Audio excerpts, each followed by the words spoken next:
Hello. Hey, Rig. Hey, Zelfo.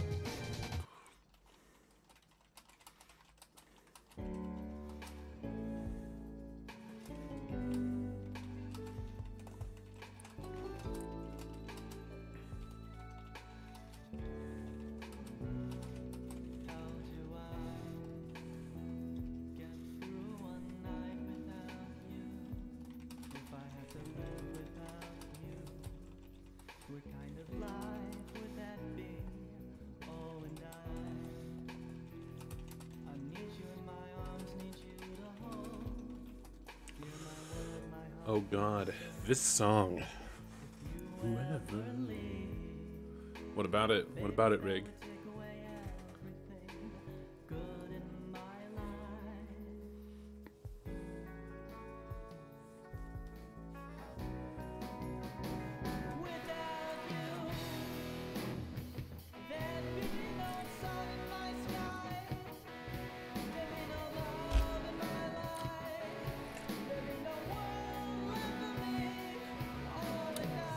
Ah, yes. Memories of John.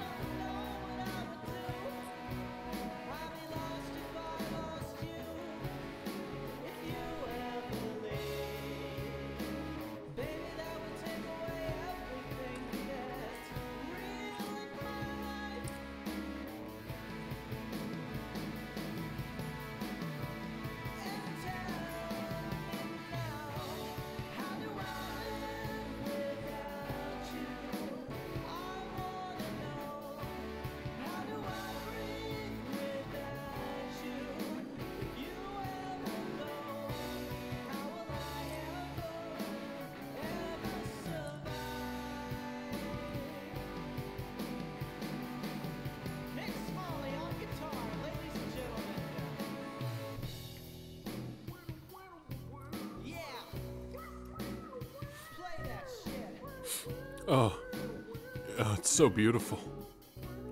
I hear you. I hear you in here. In my heart. So good on my eardrums. Yeah. You got that Telecaster twang. Twanging into my soul. Alright, now let's bring it back here now. I need some good soul. Hello, Soupy.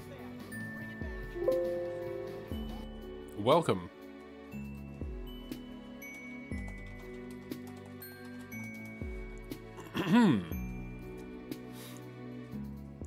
Let's go ahead and get started.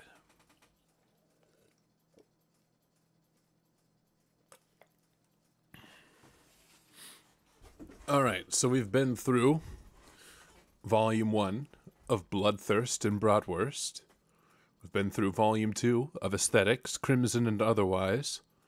We've been through Volume 3 of Ladies Grey and Lucy White. We've been through Volume 4 of Right and Wronged.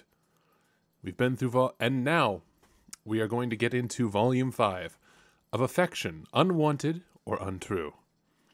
And it looks like this is not the last Friendsim that will be released. We have more to come, which is absolutely wonderful, because this is probably the best way I've seen for Hussey and crew to recoup the losses that were accrued from their Kickstarter and from the group, the gentlemen, quote end quote, who aren't quite gentlemanly at all, who made off with all of that money that they were being paid to make a game.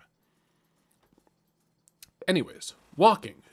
You sure are doing a lot of it recently. Back on Earth, you never got near this amount of exercise. You are going to be so in shape when this is over. Provided you still have all your limbs attached and your bones uncrushed. You could probably come up with safer ways to travel, a taxi or some sort of bus system, but you don't have any money and you can't read signs. Also, you are routinely covered in blood and bruises. So, walking it is. Tired as you are, your feet still carry you toward friendship. So, Looks like we're starting with this little gold blood over here, which, as I'm to understand, may not be a very gold blood at all. But I guess we're going to find out. As usual, the streets are hopping, just bouncing around like an overactive bunny rabbit on Easter morning. Up ahead at an intersection of streets is some kind of night market. Well, every market on Alternia is a night market. As previously stated, you are broke. But there's nothing wrong with a little bit of window shopping. Who knows what kind of awesome stuff you'll find? You can learn a lot about a culture from their stores. You are so intent on thinking positive thoughts that you are nearly at the markets before you realize that quite a few people are coming toward you in the opposite direction. Some of them are running, actually, and screaming. Looks likely that something has gone down, violence-wise. It's not a stampede. You aren't in any danger of being trampled, and the street is wide enough to just step aside and let the crowd pass by. Or it would be. You get a brief, furtive glimpse of a pair of focused yellow eyes under a low-pulled hood. Then, a hand grabs yours so tightly the tips of your fingers go numb. With a rough yank, you are pulled into the flow of the crowd. The troll girl who has a hold of you speaks quickly and quietly. You have to lean your head in close to hear. We are on a date. You're my mate sprit, or my moirail, whatever you want. We're just a normal couple, out for our night on the town. We're gonna go catch a movie and get some soft-serve grub cream, you feel me? Wow, okay.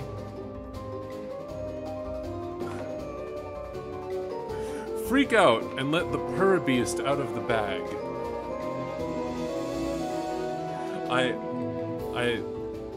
I'm just gonna, yeah. I'm just gonna... You stop abruptly and someone smacks into you from behind. You go down hard, your hand ripped away from the girl's. She gives you a fierce glower of disappointment. Fine, just more people letting me down. I'll deal with this on my own. I've done it before. She takes a running leap for the alley wall, scampering up and onto the roof like a squirrel up a tree. You are left looking down at the smudge of violet blood she left on your palm. An emptiness fills you at the thought of the friendship that could have been if only you'd kept your chill. Game over. Leap of unfaith. Alright. I knew that was the wrong, but we had to do it. Alright, play along and hold hands. Your heart beats so hard you can feel it in the back of your throat. You adjust your grip a little to make your hand easier to hold. In response, you get a squeeze, like she's thanking you. You match her pace, a surprisingly difficult feat considering how short she is. Behind you, people are still shouting. What the heck happened back there? Someone died. You figured that, but that's not exactly rare for Alternia, is it? You've seen way more dead people here in the last couple of days than you've seen throughout your entire life on your planet. You tell the troll girl you thought that was just kind of normal here.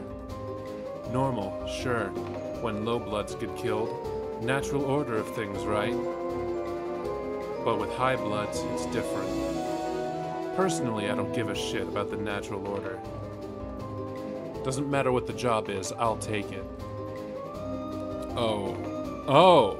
So a high blood is dead, and you are currently holding hands with the troll, the troll who did the dirty deed. She chose you to help her lay low, i.e. she made you her accomplice, i.e. you are now her friend. Helping someone carry out a cold-blooded murder is a super friendly thing to do. What had she called you? Her mate sprit? You aren't sure what that is, but it sounds great. You ask her what you should call her. My name's Polypa, but there's no reason to go throwing it around. Let's not talk at all.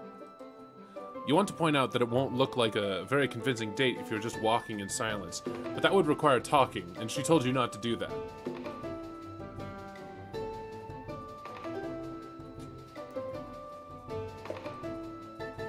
A trio of those spooky robots go marching by, drones or whatever.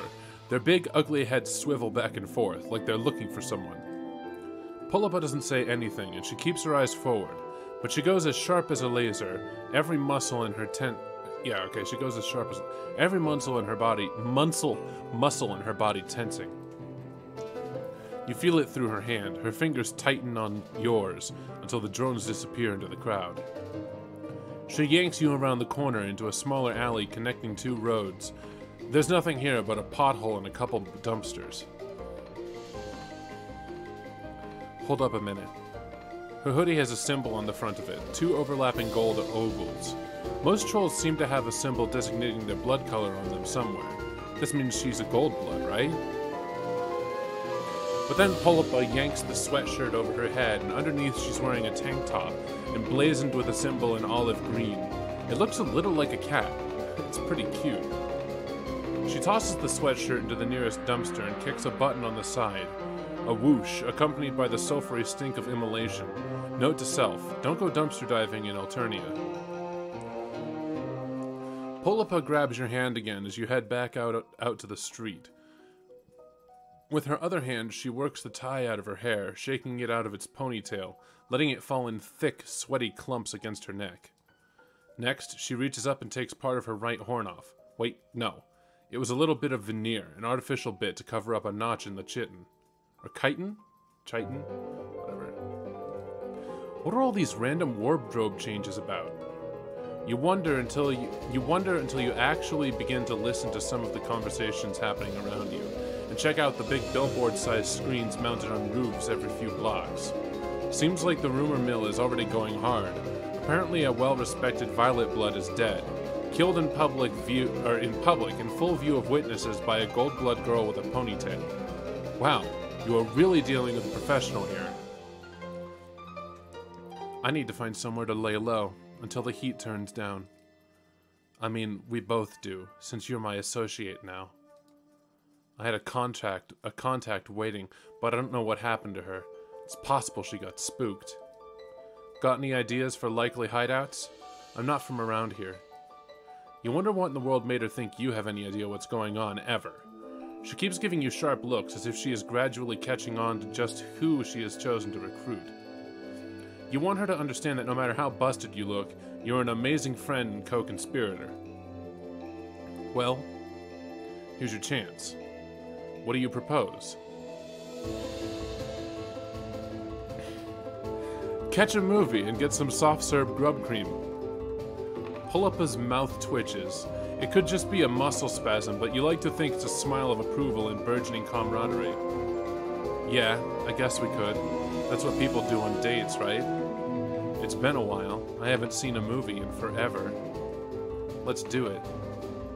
She squeezes your hand. You would have thought holding hands for so long would get sweaty and uncomfortable. You are certainly nervous enough, but her skin is surprisingly cool. With a couple of exceptions, all of your new friends have been literally cold-blooded, also metaphorically for a few of them.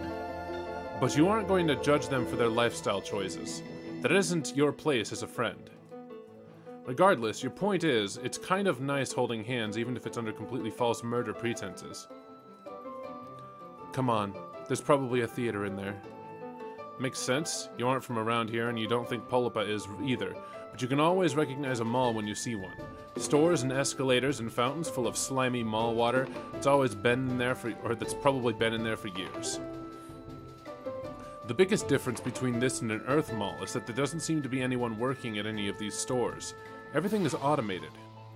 That and the top floors appear to be reserved for high bloods. Polippa is still holding onto your hand. Gosh, it's like you really are on a real date. This is very, very friendly. As far as you know, you have never been on a date with an assassin before. You can't read the show times and descriptions, and you don't have any money.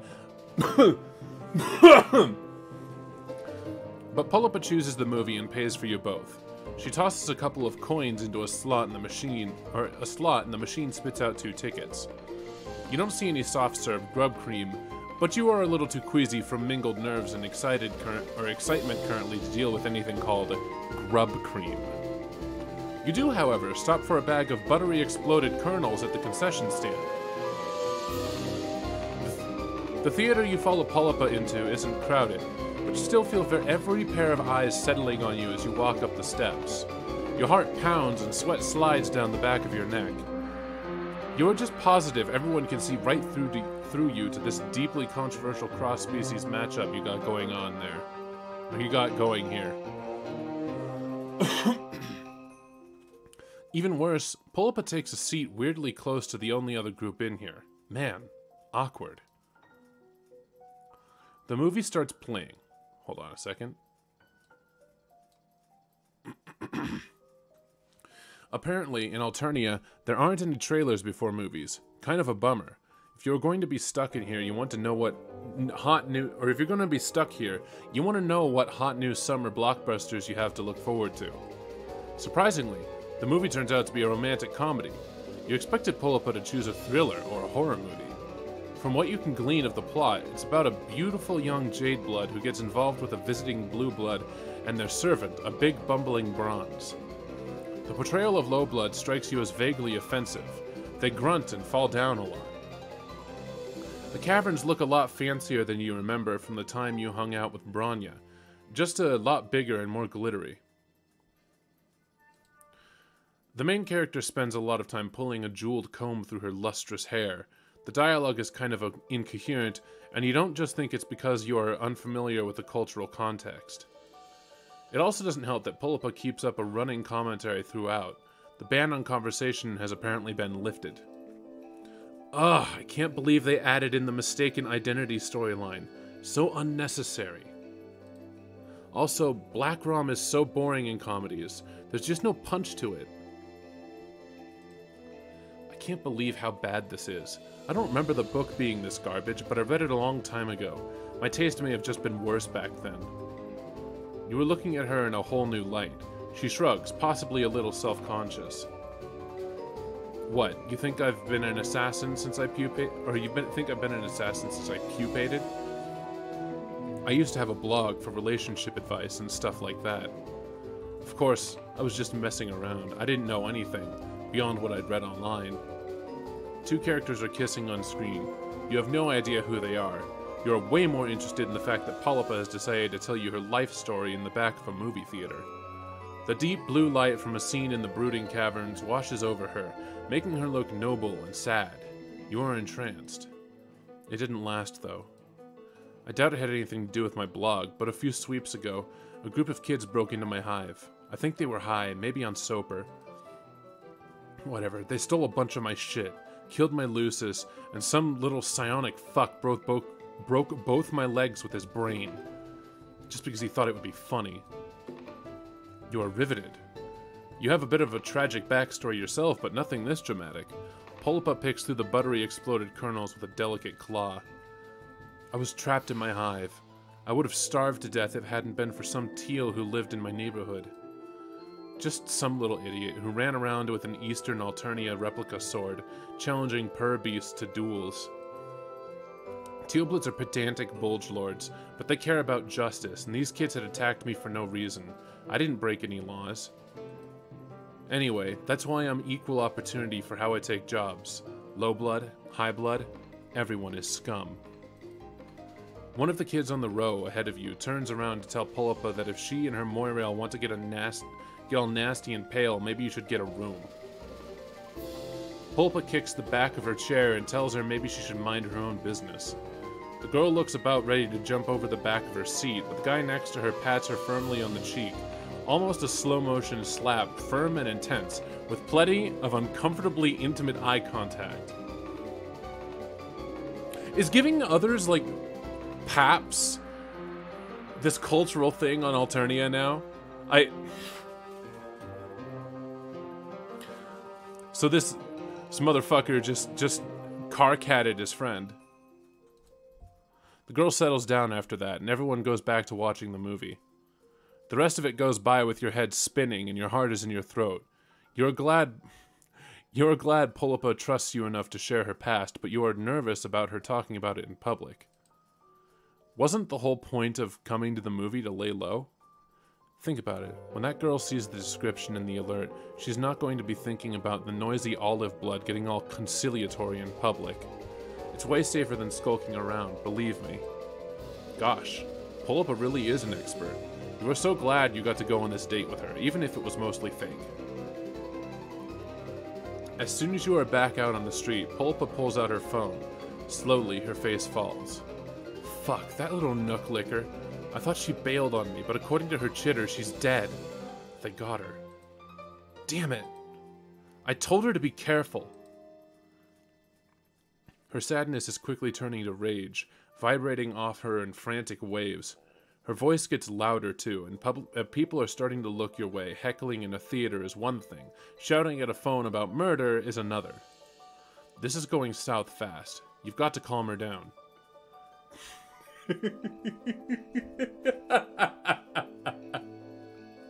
Deploy Shushpap. I'm getting some water.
Okay.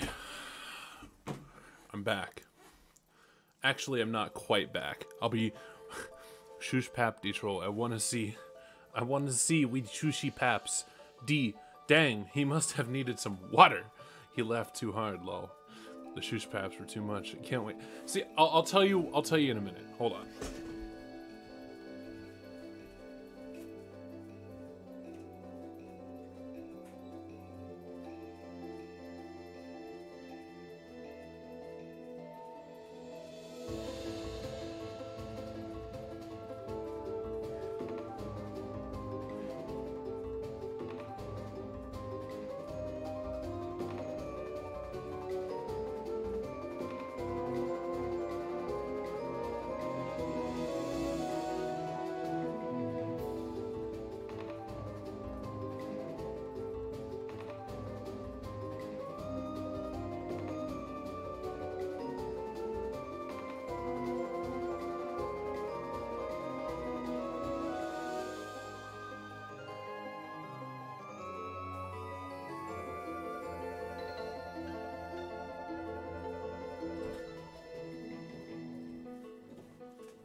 Okay. All right. So, the thing is, right, that I'm new to the fandom, new to the fan base. So, I don't know what things, like what, I don't know which comic strips, which, particular panels, from Homestuck became cultural phenomenons within the Homestuck fandom. All I know is that there are some panels that I personally remember that are memorable for me. And when I'm... Yeah, see, that... I could imagine it did, but the thing is, I don't know that because I wasn't there. And then playing this game and seeing Hussey himself write a shoosh pap twice into this. First off, the first one tipped me off. Like, is he referencing? He's getting self-referential, and that happens a lot. I've seen that a few times in here in the Friendsim, but he did it twice. This time he's making MSPA Reader do the shoosh pap, which means yes, the troll inside due to his angry date. You press your palm firmly to her cheek.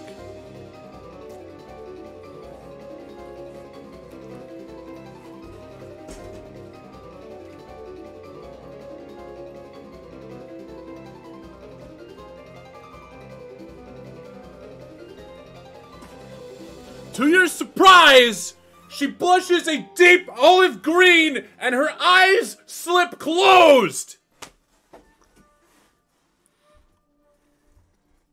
Oh, did you guys catch that? How long did it die? Did you catch that? Did you catch what just happened?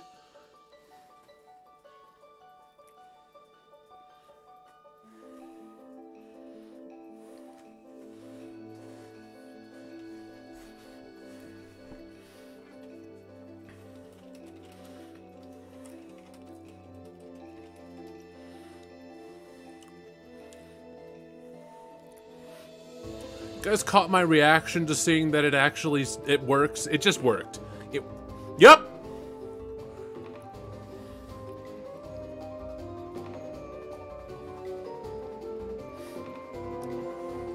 Okay, so, I guess,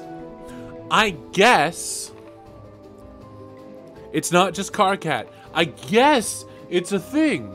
I guess that trolls are just inherently fucking placated by shoosh papping.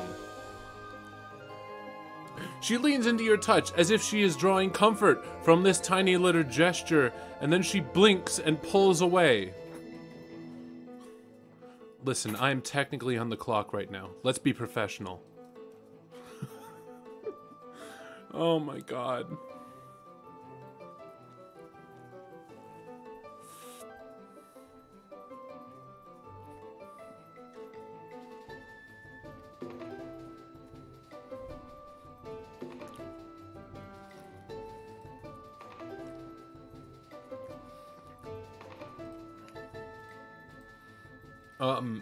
Rig, do not look in, don't look in our friendly chat.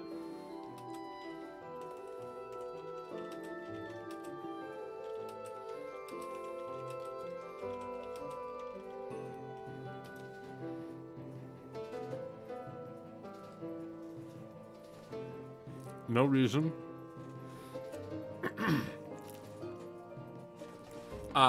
You fucking poor sport. Oh wait, hold on.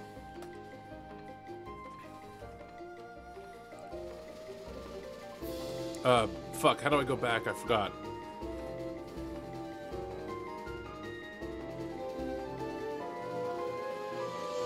No. Back.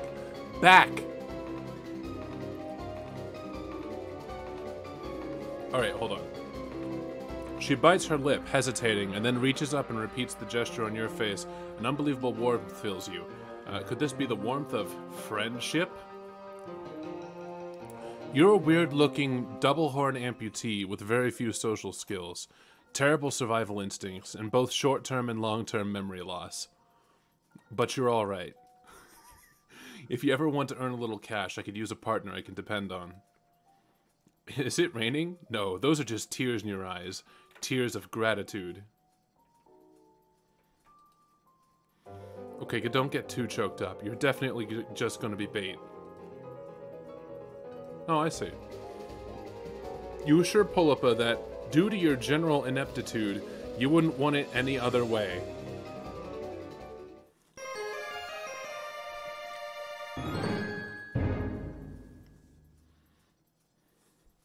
Of course.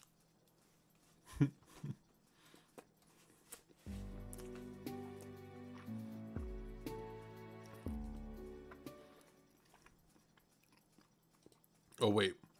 We just want to load here. We gotta fucking gourmet. Hide out in one of these apartment buildings. That's a possibility. Most of the hive stems around here are cheap rentals. Burgundy or bronze at the most.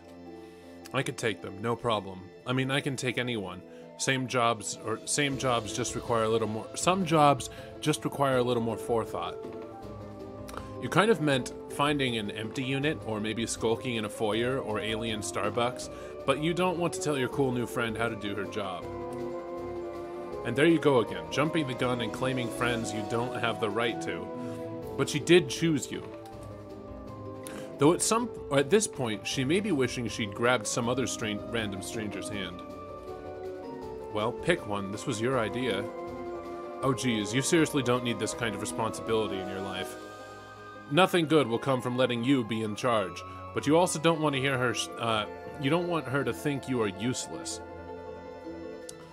You just kind of wish she'd tell you what to do and leave it at that. You pick a tall purple building at random. How about that one? Sure, I guess. You enter what seems to be a standard shabby apartment building, climbing the lobby steps up to a hallway lined with doors. This could be any apartment on Earth, but instead of letters on the nameplates, there's those colorful symbols. They remind you a little of zodiac signs. Huh. Weird. Anyway, all of the ones here are red or brown, like Pulapa predicted. She listens at a couple doors before finally settling on one with a red symbol. You wait for her to pull out a lockpick or not high-tech paraphernalia, or even just a pin from her hair. Instead, she takes a step back and delivers 2 sharp kicks just above the knob. What? What? I'm not the goddamn super.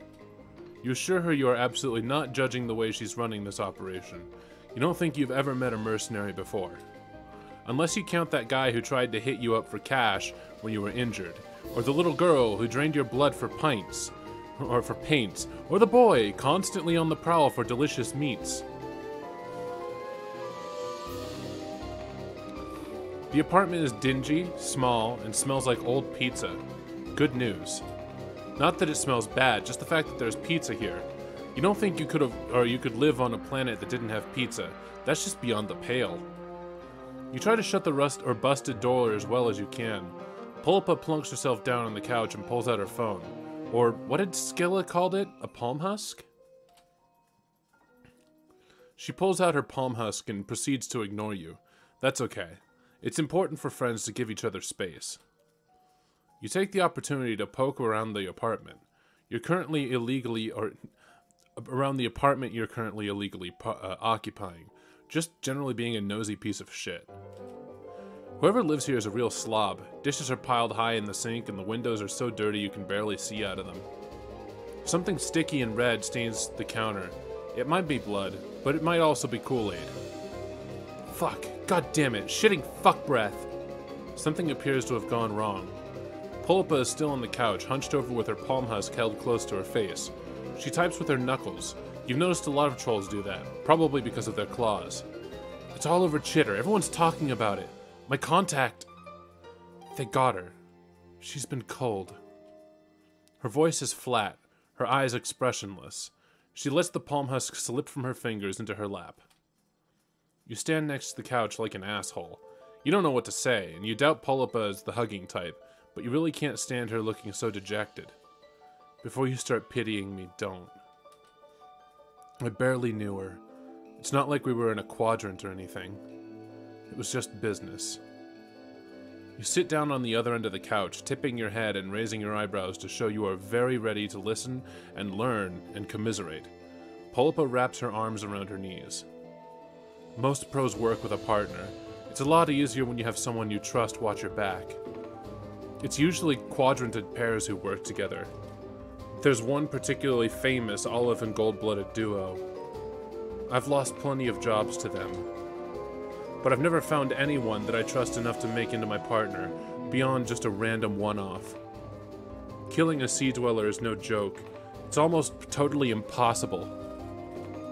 Does that mean the guy back in the town square isn't actually dead? Polypa looks affronted at the very thought. Excuse me, no. It just means I had to get a very expensive knife and coat it in very expensive poison and stab in exactly the right place. The motherfucker is dead. There is no doubt about that. I don't leave jobs half done. High-case jobs are my specialty. Most people are too afraid to take jobs higher than teal. Me? I don't care. Low blood, high blood. If you've got the cash, I'll do the job. If I did have a partner, it would make things a lot easier. I'll admit that much. You cough lightly into a closed fist. What's this? Something caught in your throat, perhaps? Could it be the steady hand of fate reaching a finger down and testing your gag reflex? You murmur delicately that sometimes destiny steers you in a direction you never thought you'd go. Maybe, just maybe, it has steered her to you. That's forward, for sure, but there's pretty much an old hand at this by now, right? Or you're pretty much an old hand at this by now, right? Polypa snorts. It's a little watery. She isn't crying, is she? No way. Not a tough assassin like her. You're imagining it. You? No offense, but I only grabbed you because you look so weird. And I figured you wanted to avoid the drones even more than I do. You don't exactly blend in. You can't argue with her logic, but a sourness starts in your throat now at the realization that Polypa had not chosen you for your obvious trustworthiness and friendship potential, but rather because you look like a goddamn disaster. Fair. A very fair assessment. Whatever. You can get past that. God knows you have gotten past worse, like attempted murder. As a good friend recently said, you gotta break a few cluck beast embryos to make a grublet. She's considering you now more thoughtful than before. Well, I guess beggars can't exactly be choosers.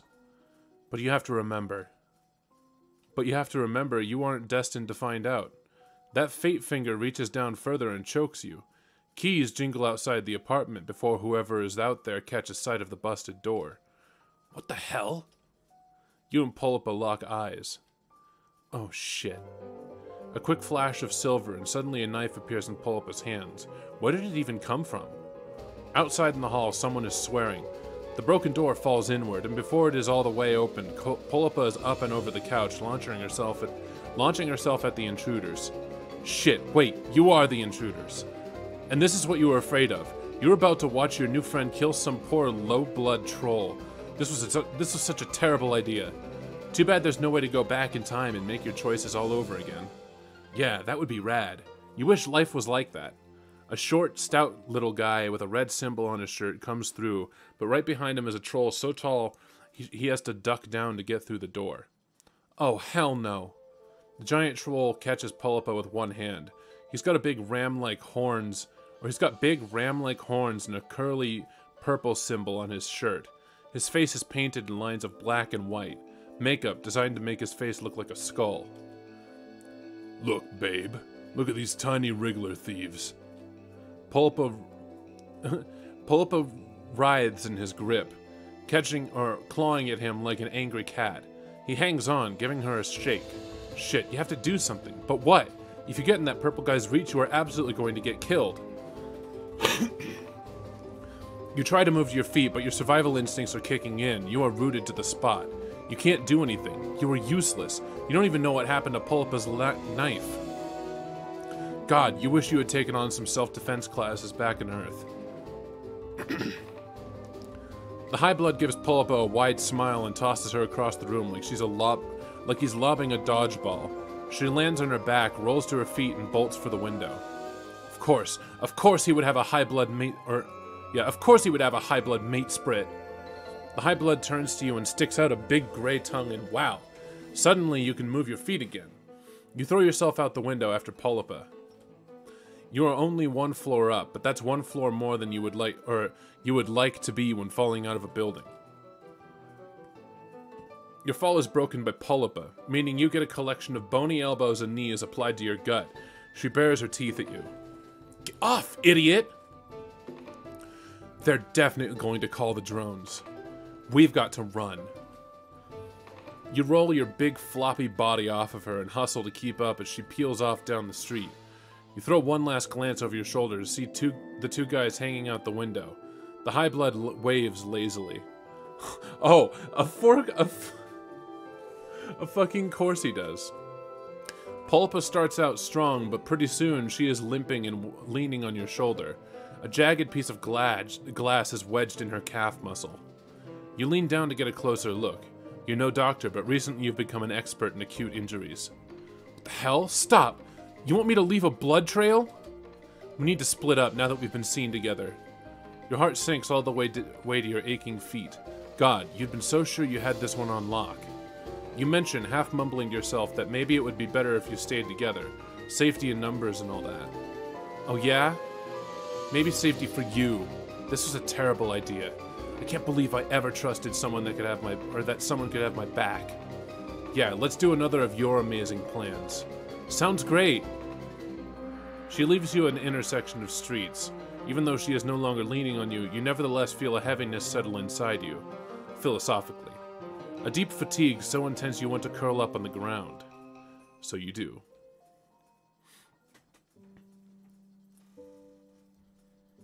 At least your ass didn't kill her. Oh.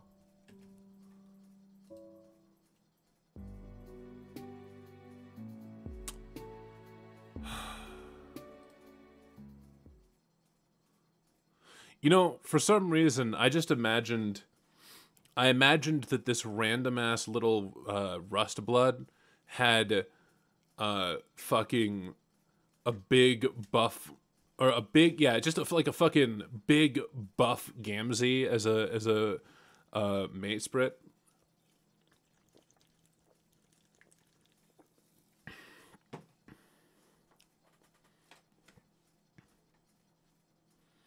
But with, like, really lanky arms.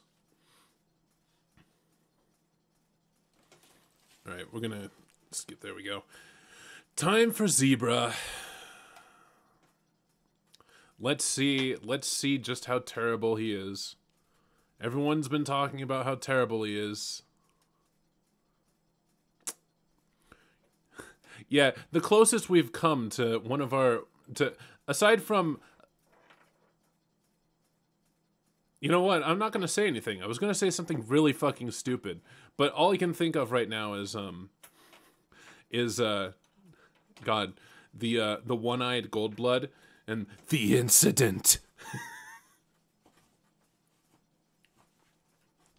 The incident that we know nothing about. Your stroll takes you to a nice part of town that seems to have larger, more McMansion-style hives. Based on your past experience in Alternia, you're not quite certain that upper-class enclaves equal safety for you, but you might as well explore. You never know where you'll find your next friend. The power of positive thinking must be on your side, because someone emerges out of the shadows of these sprawling suburbs. Oh, hello there. I don't believe we've met. I'm sure I would have remembered someone with such unique looks. You don't know where you are, do you? By this point in your time on Alternia, you don't know if it's wise to admit that you're lost and naive to the ways of the world, But you don't know what you could have, but what you could say to try and convince this guy that you've got any kind of street smarts. You nod your head reluctantly, but he actually looks more interested in you after the confirmation that you're new to the neighborhood. Have you perhaps found someone who likes you for your vulnerability and naivete? That would sure be a fantastic luck. It's a good thing that I found you. Not everyone is as respectful of lowbloods as I am. Oh, but I shouldn't make assumptions just because you're not much to look at. My bad. I don't mean to be forward, but you're just so interesting. Mind if I ask what color your blood is? You hesitate. While you're still terrifyingly ignorant of the intricacies of Alternian society, you're starting to feel terrifyingly informed about the role that blood color plays in this world. And you've managed to gather by now that plain old human red isn't considered one of the better colors to have. What do? Lie and say you have a high blood color. Oh, really? It's not that I don't want to be friends with other high bloods, but I'm a busy troll, you understand. So I only befriend folks that I might, want to fill a quadrant with someday. Besides, high bloods just don't need as much help in our unjust society. Stay awakened. He pumps his fist in the air and you immediately copy him, but the gesture doesn't seem to be enough to change his mind about you not being oppressed enough for his tastes. So, I just don't think it's gonna work out between us. Oh my god. Out of this league.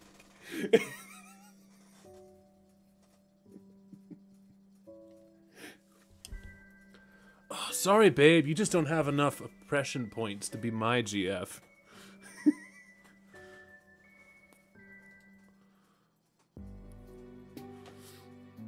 Oh.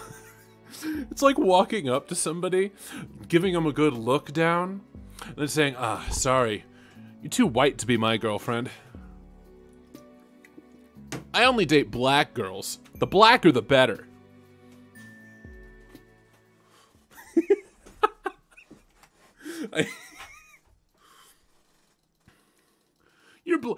Your social status is you're a little too rich for my tastes.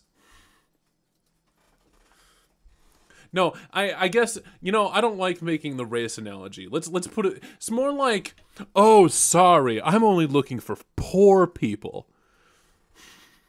I only date gutter skanks.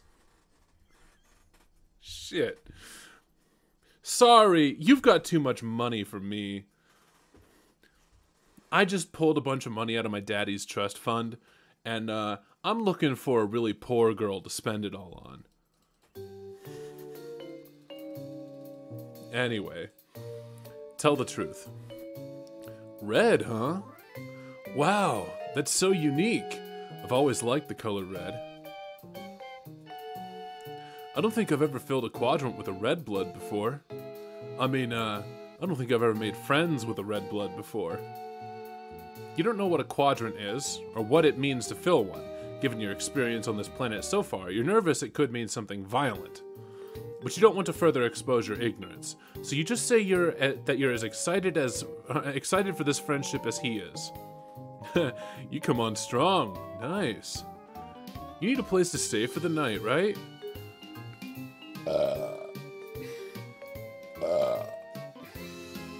I can help you out with that. I've got plenty of spare rooms for guests in my hive. Because I believe it's important to help out the underserved members of the community when you can. My hive is this way, shall we? You follow him down the street. You guess it must qualify as a nice night, because you see lots of other trolls walking around here too. Most of them are dressed as nice as Zebra, and you see a few shabbier looking trolls that must be low bloods walking with the high bloods. Today is actually Flushed Affirmation Day, so you'll see a lot of trolls taking their mate sprits out to celebrate. Luckily for you, my flushed quadrant is currently empty, so I'm all yours tonight. That sounds a little weird. He doesn't need to be all yours, you assure him. You're an easygoing individual who's happy to share their friends with plenty of other friends. Sure, sharing could be a good time if you're into that. I could be, speaking personally. Like, maybe with 2 low bloods. but not in an objectifying way. Everyone involved has got to respect each other, you know? Wow, what? You have no idea how your innocent comment about friendship got taken to this particular place. You decide that maybe the best thing to stay here is nothing, because who knows how he might interpret you or misinterpret you next. Huh. Looks like there are a lot of high blood, low blood couples out tonight for the holiday. Pretty unusual to see in this neighborhood, to be honest. It's sad, but most of these low bloods are probably with their mate splits because it's socially advantageous. Pretty shitty of the high bloods to take advantage of that, but not everyone is as socially conscious as I am. I think it's super terrible when high bloods don't treat their low blood mate splits like the queens that they are. Fucking A. Was they queens? Was they kangs? You look around at all the other couples. The class divide is pretty noticeable, and some of the high blood trolls have scornful looks on their faces when talking to their low blood dates. One troll dressed in cerulean is making her shabbily dressed mate split kneel down so he can give her a ride on his shoulders. It could maybe be a cute coupley thing, you guess, except she's sure laughing a lot and has the heel of her boot pressing into the back of his neck. Okay, see...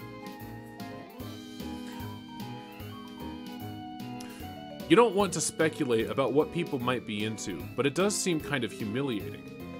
Zebra sees where you're looking and shudders theatrically. In the process of waving his arms around in disgust, he slips an arm over your shoulders. I'm so sorry, you shouldn't have to see something like that.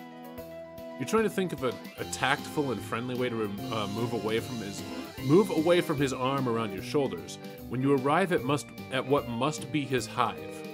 It's the biggest and most McMansion-y hive on the block, and when he stops in front of it, he lets go of you to gesture proudly at his sprawling home. Welcome to my humble abode. It must feel grateful, you know? Or I just feel grateful, you know? To be able to share my wealth with those less fortunate. When you walk inside the door, you're greeted by a very distinguished-looking white zebra.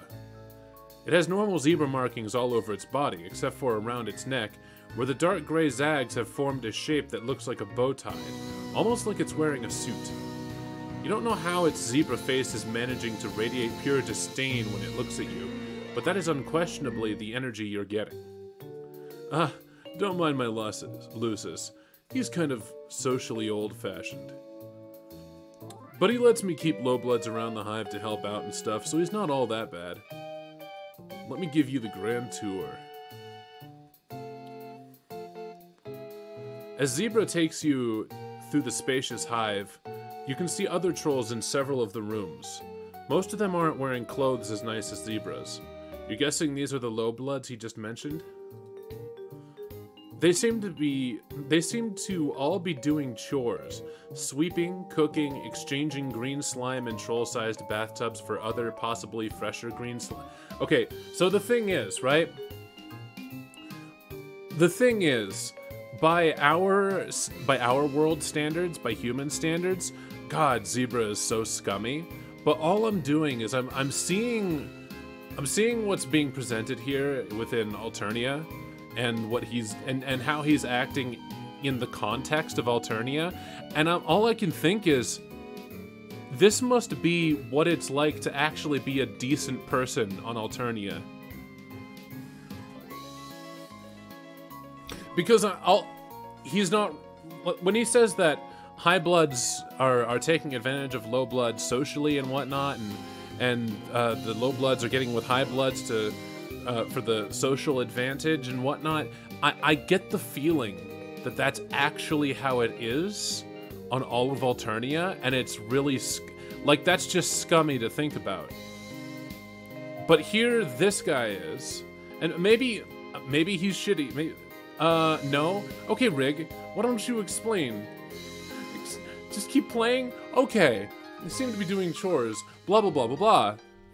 Each of them glances up at you in Zebra when you pass by, then looks deferentially away. The Zebra Lucis is following you, and every time you exit a room, it pauses in the doorway to whinny out, what could be orders, or possibly he's just berating them. You arrive at an empty ballroom-looking space upstairs where several low-blood trolls are hard at work cleaning up the remains of what must have been a party. Zebra seems to notice you, noticing how all the trolls in here are scrubbing the floor and how they are all avoiding your eyes. See? I told you I take in plenty of guests. I believe it's important to promote diversity, you know? So... fucking A. So that's why you don't see any, or see other indigo bloods here. Looks like all the guests are busy today. Well, an important part of communal living involves contributing your labor when it's necessary, right guys? A few low bloods mutter an affirmation, while others just put their sponges and mops down to prostrate their whole bodies on the floor. Zebra looks a little uncomfortable with the bowing, but not that uncomfortable. He doesn't introduce you to any of them. They don't all realize yet that my hive is a sanctuary from the harsh injustices of the outside world. Anyway, enough about my low-blood guests. Let's take care of you, shall we? Perhaps His Lucis has had enough of tolerating your presence, because it takes the opportunity to stop following you and go huff at more of the zebra's guests. Now, for better or worse, you are alone with Zebra. Or you are alone, and Zebra has turned all of his attention on you. His smile seems very friendly. You want to see it as friendly. The night is still young. I'm happy to do whatever you want to do. If you feel like going out on the town to celebrate Flushed Affirmation Day, I have lots of other friends I could introduce you to. Help you meet the right kind of culture, you know? Or if you're tired, I can show you to your guest room now and we can have a nice night in. Go out or stay in?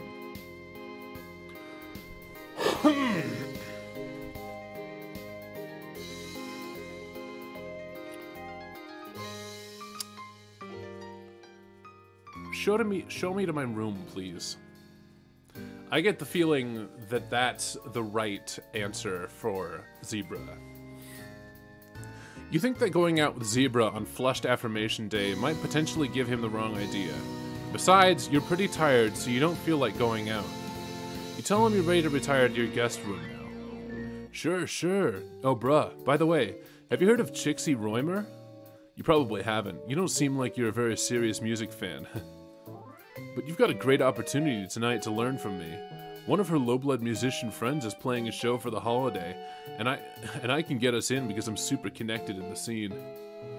We should go, just in case she's there. You could have sworn you told him you wanted to stay in tonight, but okay. You can gather the remains of your energy and go out to this concert with them. That's what a good friend would do. He takes you across the town to the concert, only trying to hold your hand or put his arm around you a couple of times on the way. So it could be worse. Alright. Maybe hand-holding is totally platonic on Alternia? You hope so.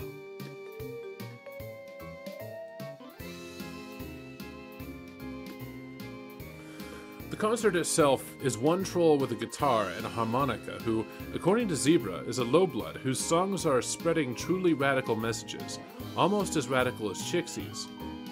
You enjoy the tunes as much as you can, but you don't understand what the lyrics are trying to say.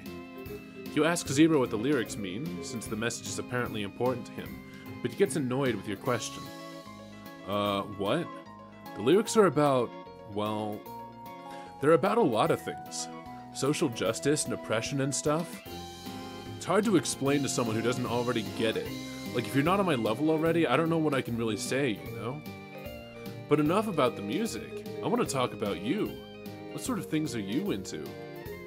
You haven't had many opportunities on Alternia to talk about your interests. How exciting. You say that you like playing games, but he's already interrupting you. Cool, sounds great. Really interesting stuff. But what's your quadrant situation like? It's harder to pretend that you know about, or you know what he's talking about now that he's asked you about quadrants directly. You admit that you have no idea what he means by quadrant situation.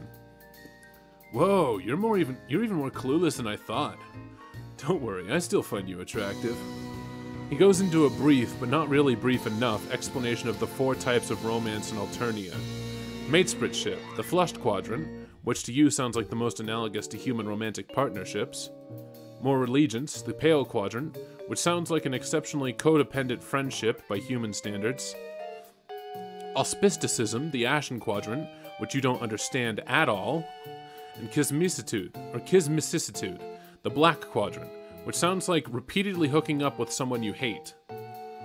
You're fuzzy on the details of all 4 of these, but you understand enough to get that he's asking if you're single.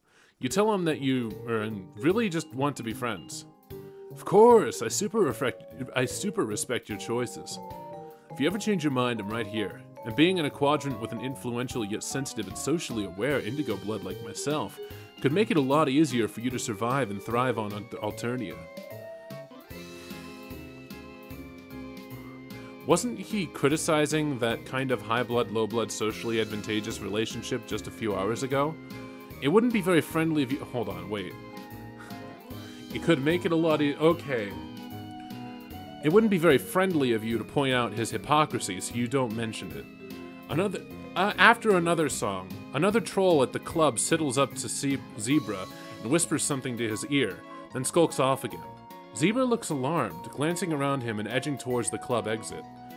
I just got a tip. There's about to be a culling at this concert. We should get out of here. You definitely agree with him about wanting to get out of here. You look around at the rest of the audience still enjoying the show. You and Zebra are the only ones getting ready to leave.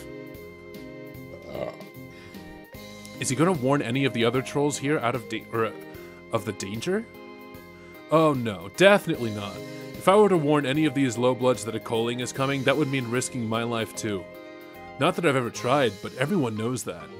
The high bloods here will probably be fine though. We've got each other's backs. It's important to look after your comrades in the struggle. Sure enough, you can see that other trolls here who, much like Zebra, stand out because they're wearing nice clothes, are casually but urgently leaving the concert venue. The lowbloods are still clapping and singing along with the singer on stage. No one has given them a tip-off. Come on, we've got to scram. The 2 of you abscond, getting away from the music club as fast as your legs can carry you. By the time Zebra decides it's safe to slow down, you are tired and out of breath. Looking around, it seems like you've arrived back in the high blood part of town. You wonder if drones have descended on all those trolls at the club by now, and you just can't hear it because this neighborhood is too far away, closed off and sheltered from the violence. Phew, that was a close one. Going to low-blood cultural events like that can be dangerous, but it's one of the risks that you have to take if you want to be an activist. I can't tell you how many times I've risked a culling to fight for low-blood rights. Civil disobedience is the only way to fight the authoritarian state. He turns to you and takes one of your hands in both of his, looking deep into your eyes.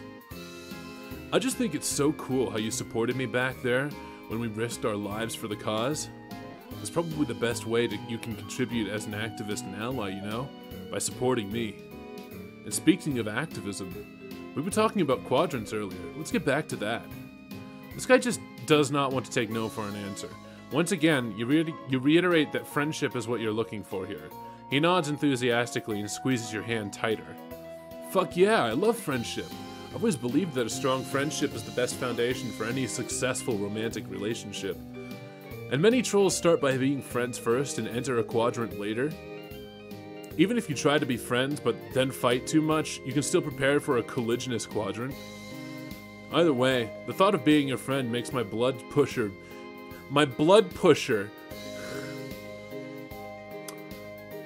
I don't know. I prefer, God damn it. I prefer Pump Biscuit.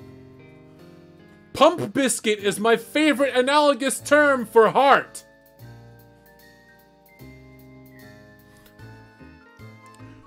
Sure, you say, if what you're doing is extolling the benefits of friendship, then boy do you have some things to add to his list. For instance, friendship can give you a sense of platonic companionship with your fellow man, and friends can also come in handy when you need someone to help you move or take you to the airport, or other non-romantic activities. You think friendship is a great thing to pursue for its own merits. Friendship is so great that once you have it, why would you want anything more? I don't know about that. I personally am kind of a hopeless romantic, as it were, but maybe that's just me. Hell yeah, totally, you're so right. That friendship is a great first step. Did you enjoy the concert tonight? Great first, he completely ignored the point that was being made. Did it persuade you to be an ally for low blood rights? You think that going by your blood color and how often you have almost gotten killed by those more powerful on this planet, you're more like a member of the oppressed underclass than you are an ally. But you decide not to split hairs and just tell him that yes, you'll be an ally to yourself. That's fantastic. I'm so happy to hear that. If you're an ally to low bloods, then I'll allow you to be my mate spread. Friend, you correct him. You can be his friend. Right, sure, yep. I meant to say friend. He lets go of your hand finally, which at last, or at least counts for a partial victory, and winks. You fool! That's a pale solicitation! Victory. I knew it. I knew that was the victory. I knew it was the victory. Even though we ended up going out anyways. Shit. Well, fuck.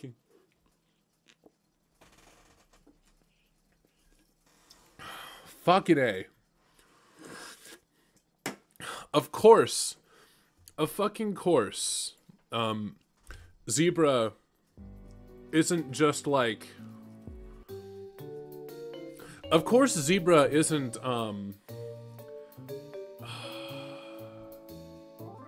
You see, we had the inclination that he was going to be just a fuckboy.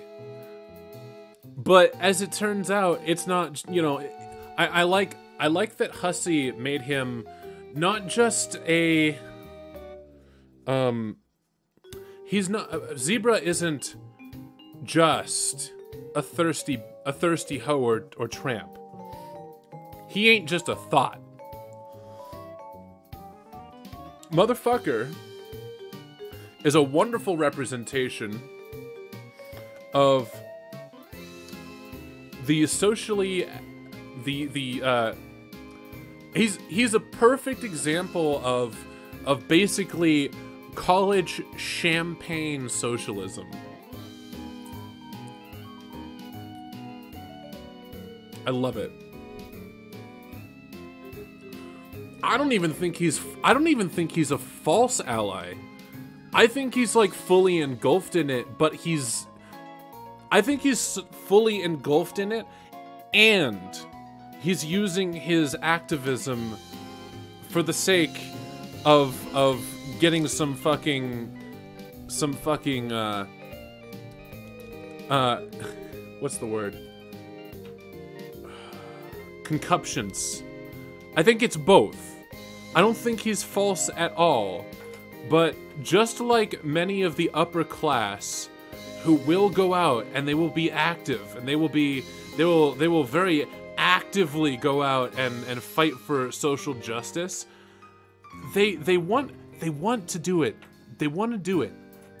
But the thing is, they don't want to die. Ah, man.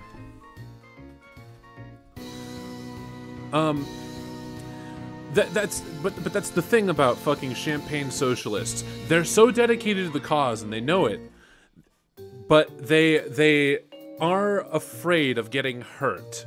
They're afraid of they're cowards. They don't want to get hurt for the cause, unless they can get away with it with as few scratches as possible. God. He's exactly the kind of fuckboy I would imagine dressing up in all black and putting on a face mask and hitting people over the head with bike locks. Let's go out. You're not crazy about the idea of being alone with this guy for the rest of the night. Plus, if he's as popular, he strikes me as the kind of person to do that just so that he could say, "Yeah, dude, I'm an Antifa. I went out and I beat up some Nazis. Come on, go sleep with me. Let's go to my room." You know? Man, I really do love this social justice stuff. And he legitimately does. But fuck if he ain't a goddamn piece of shit. You're not crazy about the idea of being alone with this guy for the rest of the night. Plus, if he's as popular as he says he is, that means more potential friends for you to meet. No, he didn't stop the culling.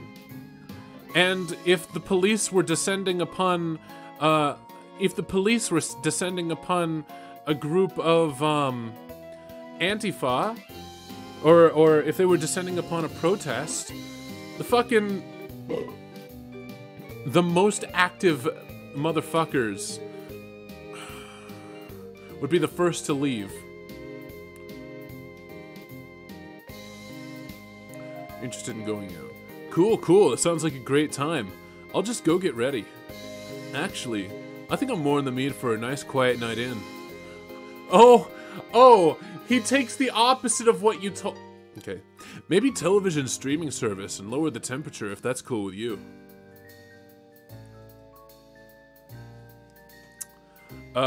Boy, if that was the right, or if that has the same connotations as it does on Earth, it's not cool with you. You stumble through expressing some misgivings, but he talks over you. Great, sounds like we both feel like staying in tonight. I'm not gonna lie, I'm psyched to stay in and have you all to myself. I just want you to feel comfortable, whatever we choose to do. You're not sure why he asked what you wanted to do, since your preferences don't seem to matter much. My Lucis and my guests have probably prepared a delicious meal for you by now, but let's finish the tour first. I assume you want to see my room. You tell him sure, bedrooms are a great way for people to express their personalities, and as his friend, you're interested in getting to know him better. He doesn't seem to have heard part of that sentence, but it's okay. Hopefully he got the gist. When you get to his enormous room, it's decorated with posters of musicians on the wall and what seem to be social justice slogans. One poster has a symbol with clawed hands in several different colors coming together to hold a trident with the word unity underneath it. Another poster features a rainbow of colors ranging from rust to olive green that proclaims him to be a low-blood ally. Two other low-blood servants are in here, one of them standing on a stepladder to dust some high shelves, while the other crawls around on the floor, scrubbing and picking up wrappers that Zebra seems to have just littered there. Pretty sweet place, right? You look confused by the posters. Your music taste probably isn't refined enough to have heard of my favorite bands. I only listen to subversive musicians that speak truth to power. Luckily, you have me to teach you how to confront your privilege and support marginalized artists. Also, did you notice my rad pile? It's a perfect setup for feelings jams with your morale. He winks at you.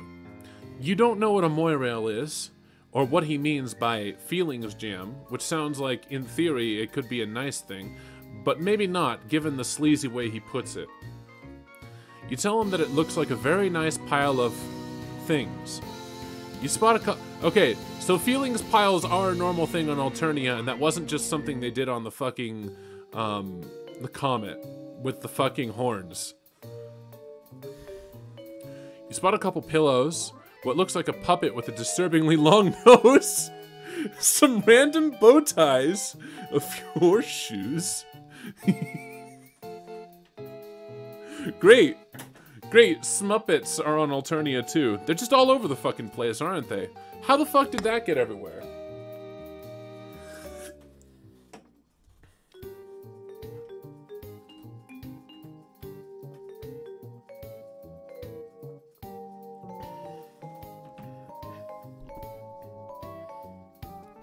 You look intrigued.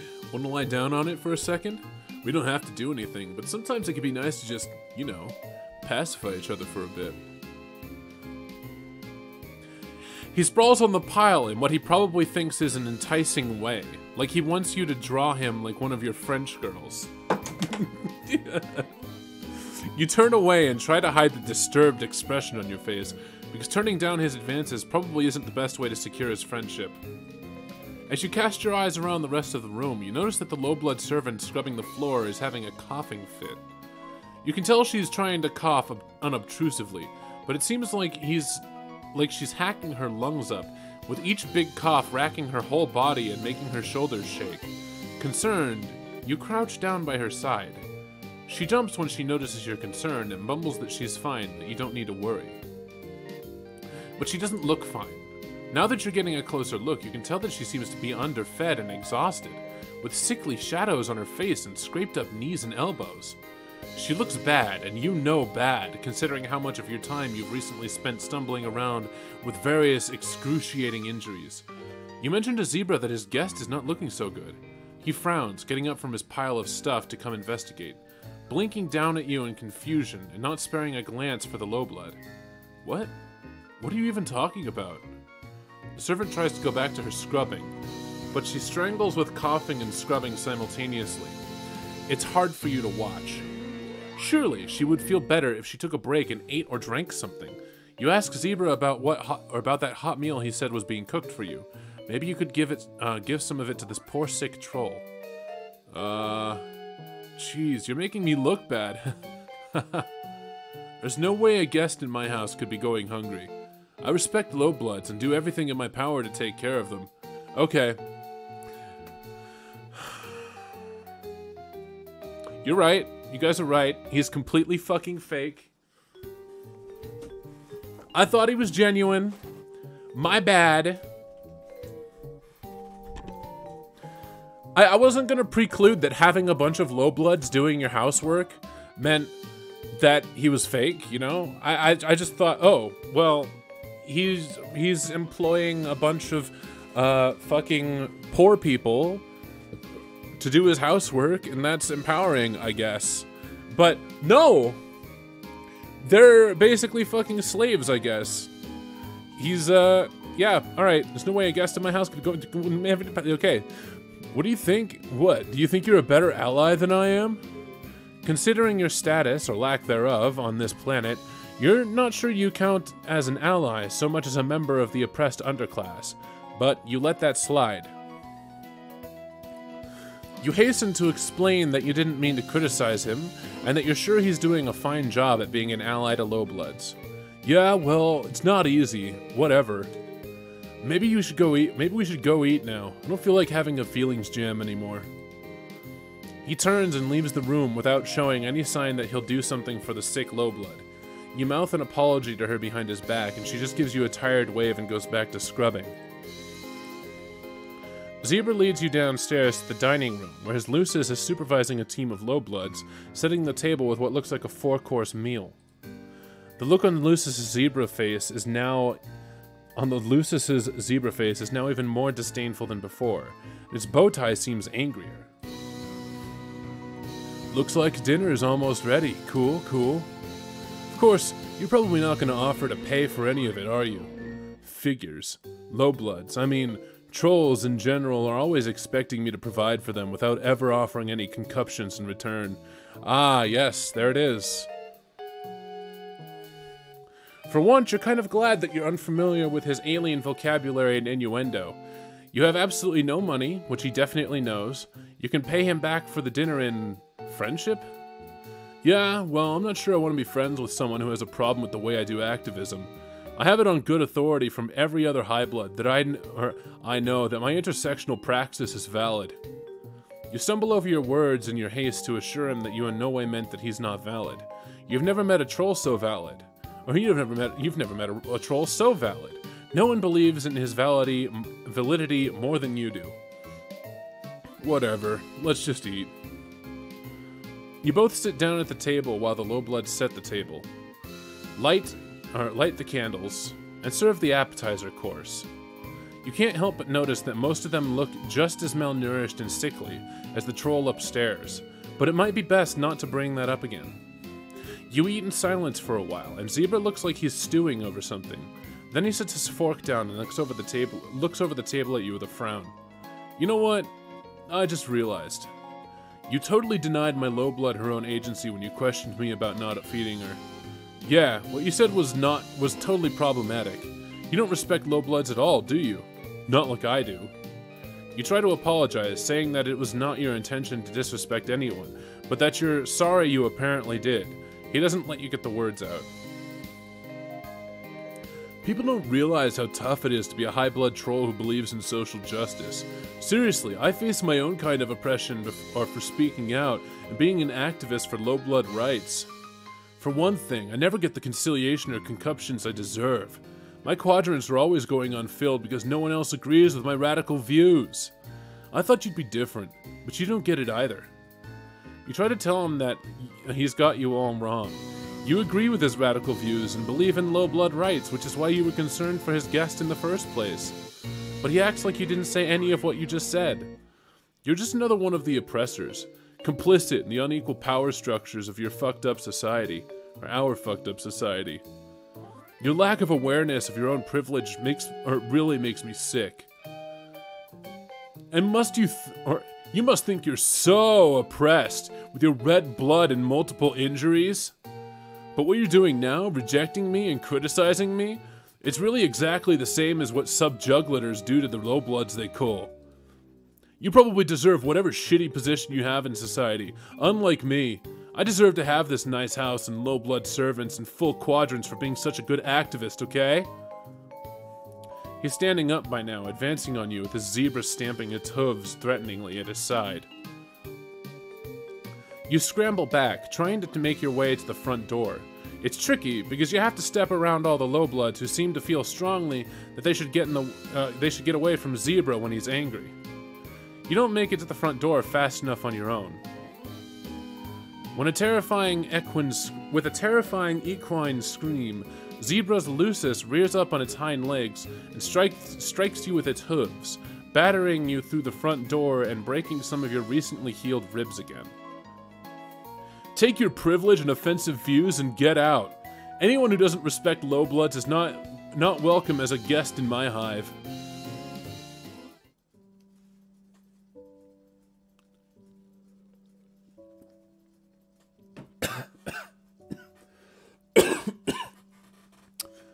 It would behoove you to stay away.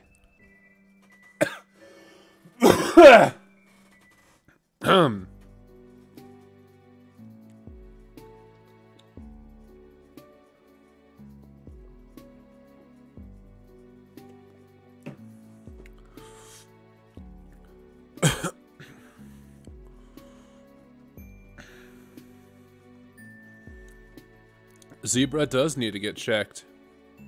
Ah, fuck, hold on. Am I getting stuck in in fucking Zebra's voice? Okay. So the question is, now that we've finished that, do we... Because my HiveSwap file got fucking lost in my whole computer shuffle. Do we want to, like, just bolt through HiveSwap? Like, do all the fucking story beats? Like, ignore all of the background shit and just try to catch up to where I was? Do you think we should do that? Because that could be a thing. Next time I stream, I'm going to be playing,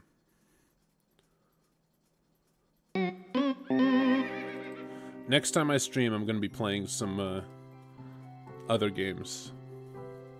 Like, I got this new game called Schoolgirl Zombie Hunter. Apparently the game is related to Onechambra, which is a notorious...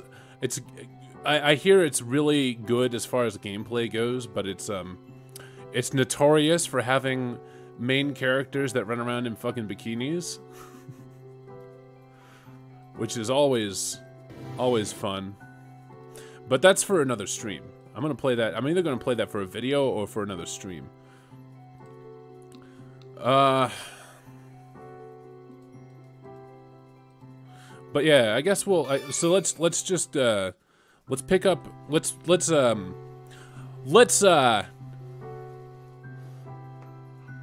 take HiveSwap back up and try to get back to where I am. By the way, something I didn't notice my first playthrough.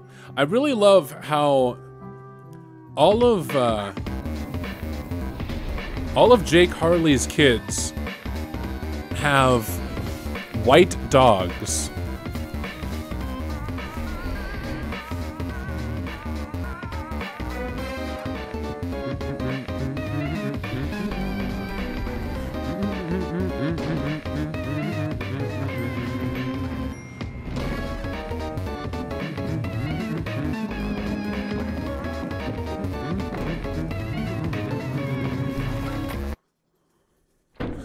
No, they're not doggist.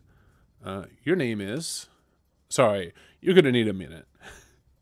They're not doggist. It's just because Becquerel is the first guardian. And I just think it's fitting that his other kids that he abandoned have a significantly less supernatural dog. Okay, you gave yourself a minute to freak out because of the monster, the thing with all the legs and teeth, the one you barely got away from. Minute's up, though. Oh, Rig, that's something that I recently came into to note about, is that Hussey never stopped writing for HiveSwap. Like, he wasn't the only writer for HiveSwap. He was co-writing, or he was having, what's his name, co-write. So he never stopped writing. He had somebody helping. Because of the monster, the thing with all the legs and teeth, the one you barely got away from. Minute's up, though. You took a deep breath, let the uncertainty slip away into the toothy, arm-waggling darkness, and focus on what you know. Yeah, Cohen was the lead writer, and Andrew Hussey was co-writing. Name is Joey Clay. You know, again, I've done all this. I'm just doing this to catch back up with myself. So, let's get those keys. Let's get that. Oh, I hate that Joey has a smuppet. This is Sir Bappy Passwater, your beloved Manthro chap. You tend to his fussy whims and needs when you trouble to imagine what they might be. What a daring dream to combine the finest qualities of the animal kingdom with the nobility of humanimals. Wait, you mean humanity. Anyway, Sir Bappy Passwater will have to tend to his own fussy whims and needs for a while. You've got a lot of crap on your plate right now.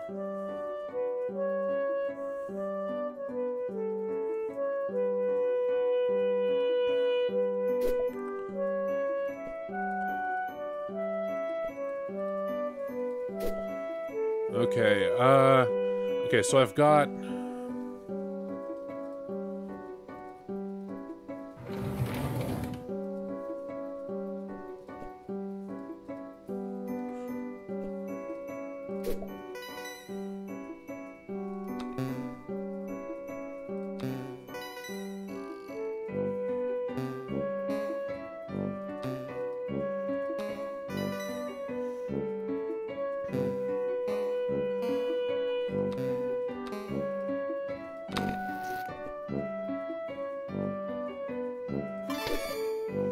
Alright.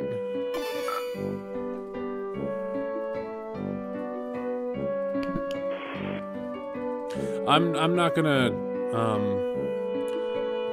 how gross, over. Not great. I'm not great. A giant snake monster chased me right up to my door and I barely escaped.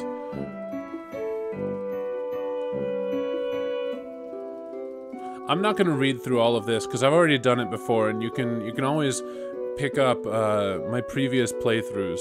Evidence points to entire class conspiracy cascade over. What over?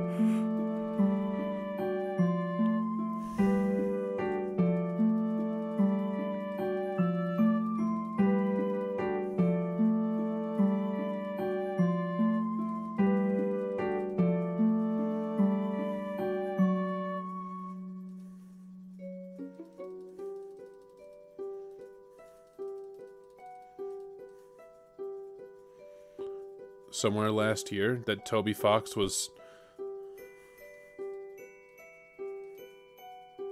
where's the diary?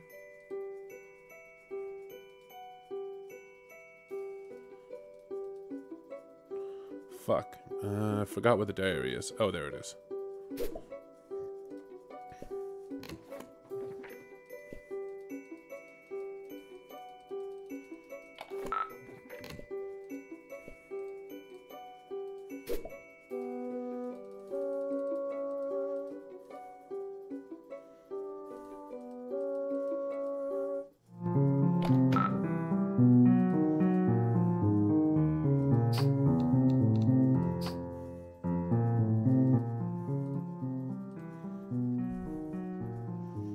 get the ballet shoes. Oh, right. Those are important, aren't they? Are they in here? Was I fucking... Am I stupid?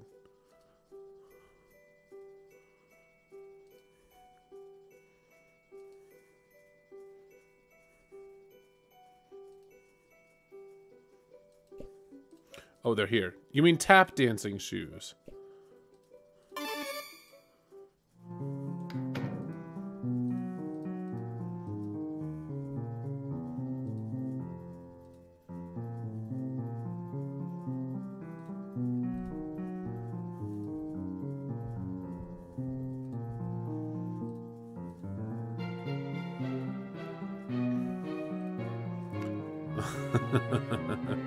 Oh. Oh. References.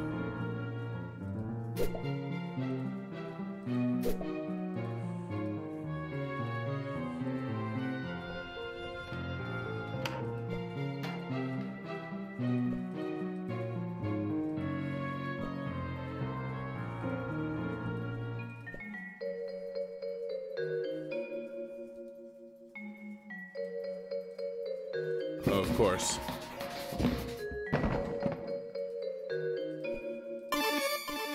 There we go.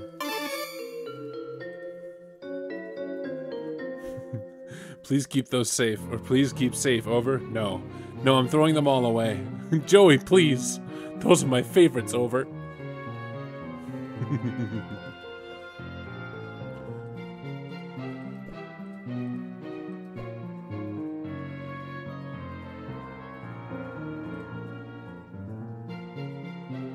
Oh my god. This thing's always giving you the creeps. They didn't stop you from patching it up after Jude accidentally ripped it with an experimental foamless shirt. It's wearing the cancer armbands. The sufferer. Ah, fuck you. Okay, I'm trying... Man, okay. This game is very... Like, now that I've read through fucking Homestuck, I can appreciate just how heavy the visual references are. There, we've got the fucking signless sufferer troll. It's a troll. It literally has nubs.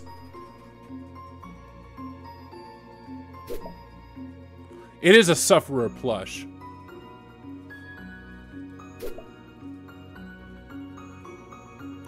Tall pants, little ass horns, red, it's red. Red eyes, red. Oh look, a green skull with a golden tooth.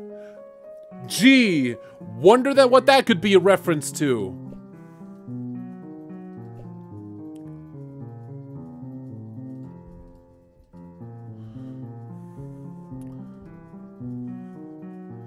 Fucking Lord English, yup.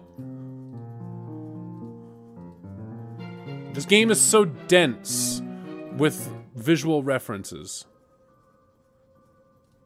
Click the light bright again? Okay. Alright.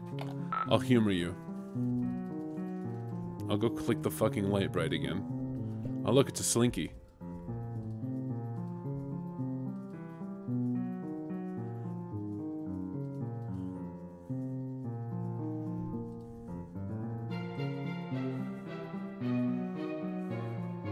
It just goes back to being her symbol.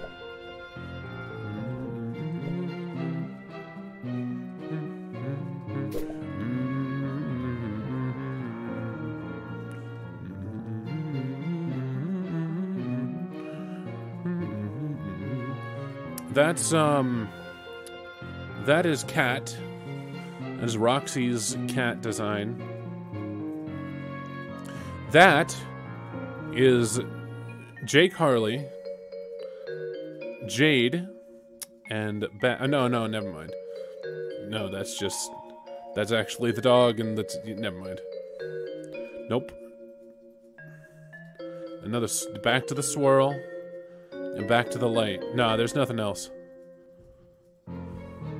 Then we've got Jake Harley's fucking wife, Grace. Oh, Grace and Radiance, and Pa is just Pa. Mom and Pa.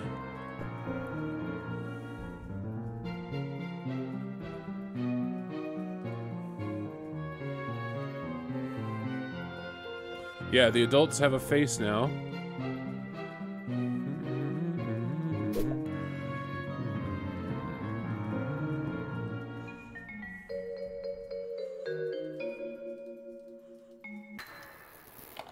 Oh, see, there's Beck. There's a fucking plaque of Beck, I guess. Well, it seems the power is out.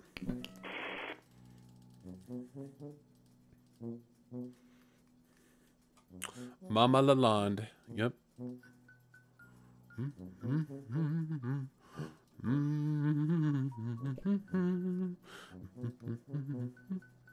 Let's see. Like this time, I'm just I'm not even paying attention to the fucking story. We've all done it. I'm just looking for those visual references. This I didn't catch the first time I played through because I didn't know about Jake's obsession with blue ladies.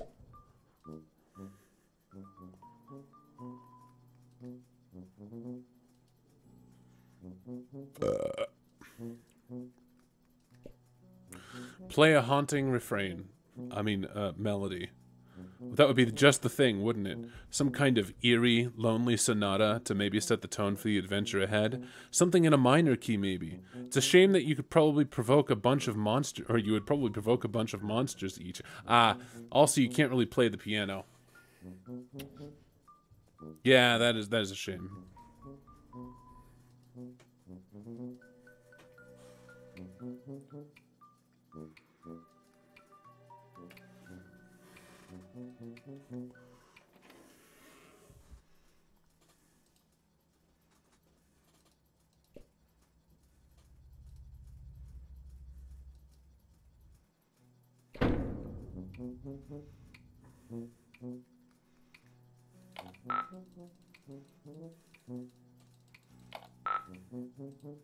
Let's see, I have to go to the... Yep.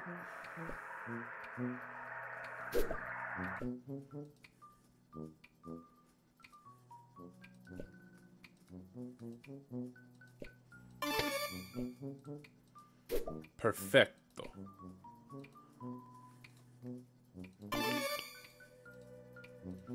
Gosh, why does June, or why does, sorry, not June, the fuck?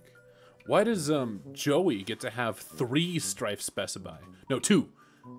2. Shoe kind and flashlight kind. Gosh. No, I was kind of disappointed today reading that, apparently they didn't even think about implementing,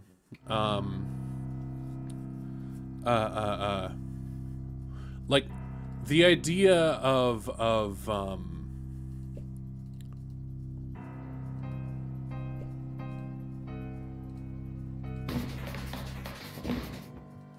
the idea of the Siladex just didn't even cross their mind when they were making the game. They didn't even want to bother.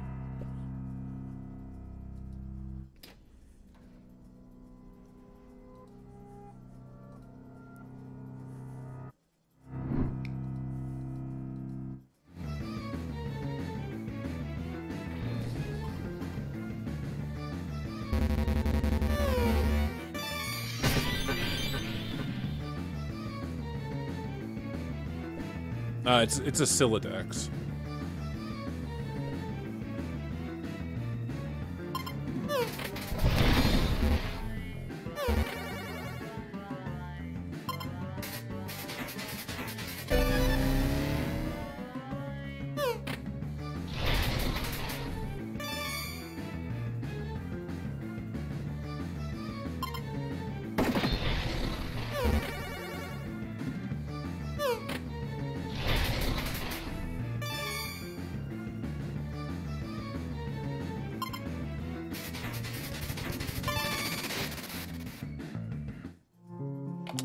Prima abscond, Joe.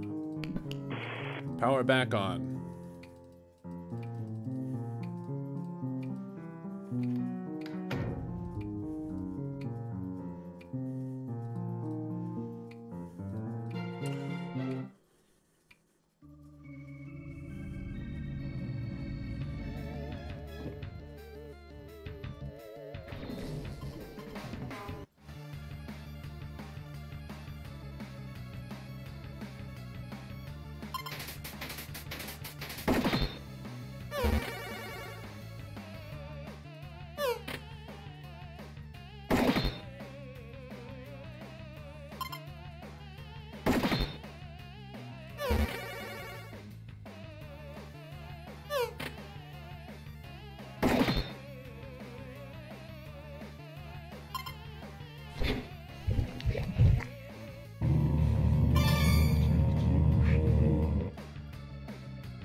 Treat to a pulp. Of course.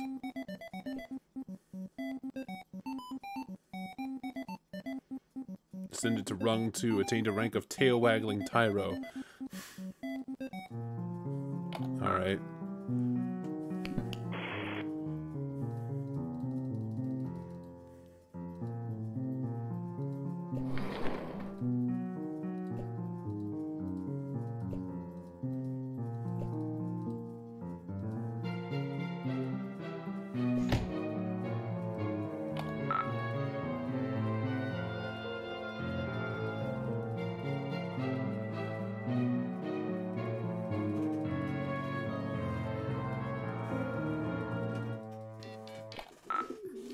Alright, now we're Jude Harley. We've got a fucking...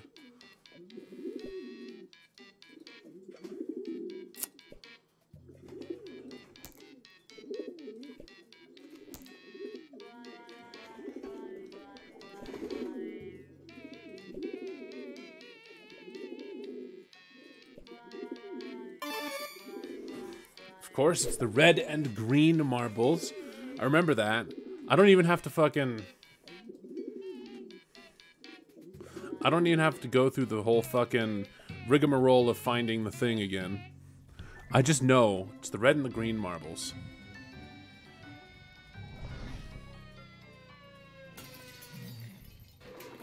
Oh no.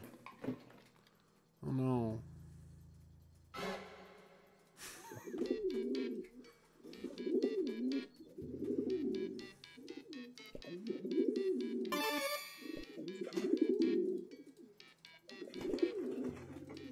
Frohike.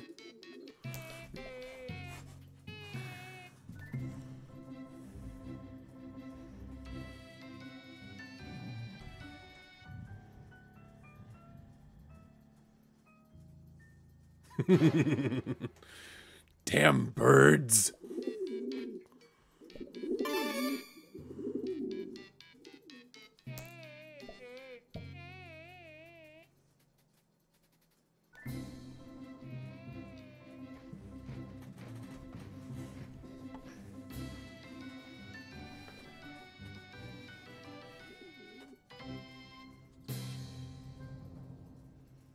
You love Jude's face, Issa.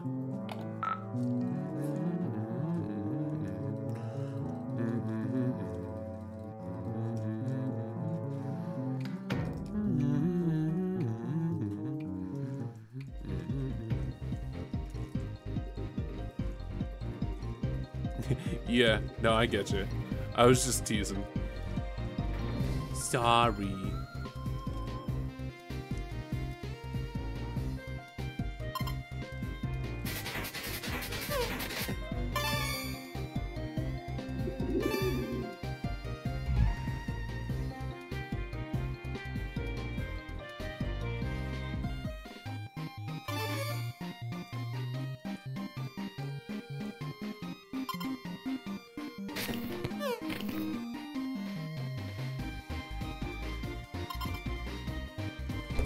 Nice to meet you.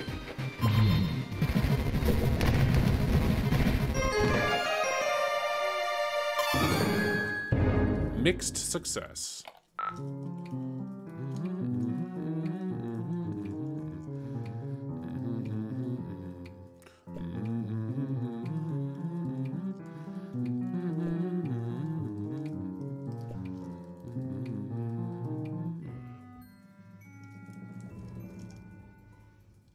Ah, of course. What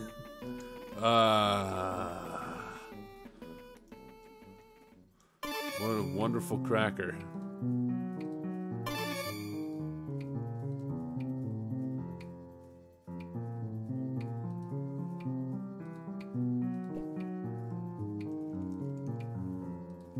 Don't insinuate that all pigeons like trash. All right.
Oh, you gotta go? Alright, don't worry.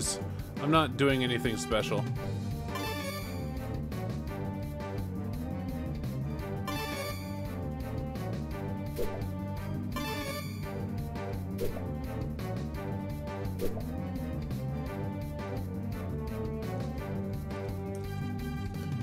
Like I said, I'm just trying to catch up to where I was. So, see you later, Zelfo. Have a good one.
I would really like to know what these monsters are, why they're here, and what they're doing.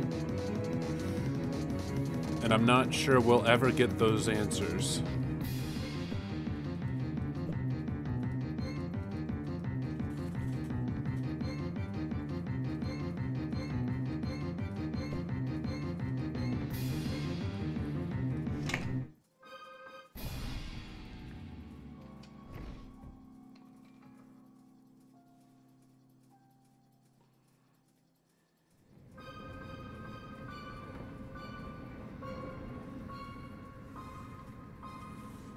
Probably not until Haunt Switch, maybe. Yeah, I get the feeling Damek is gonna figure out what's going on.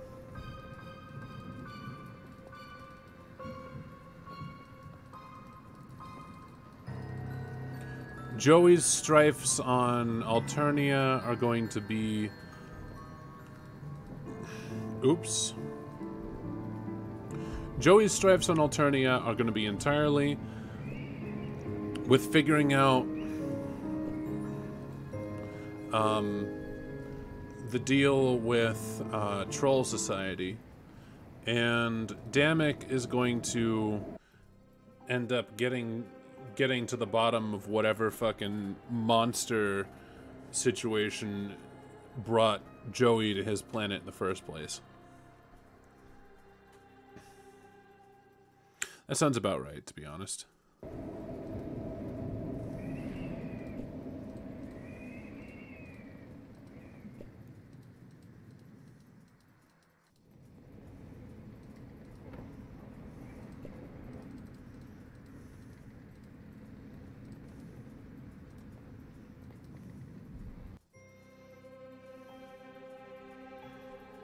Yeah. She's a Harley. Of course she can do it.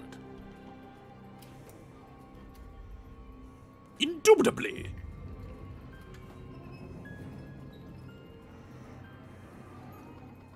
No matter how much she doesn't like it.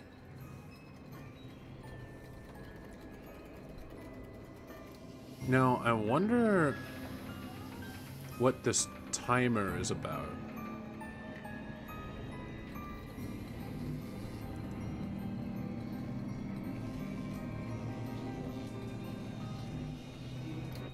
Show us the number. No, it's just gonna keep going and going and going. We don't get to see the number, but it looks like a timer on top of the cherub portal. Damek just looks so chill about this. He's just like, oh, well, guess I'm getting sucked up through a portal. Just another normal day on Alternia, man.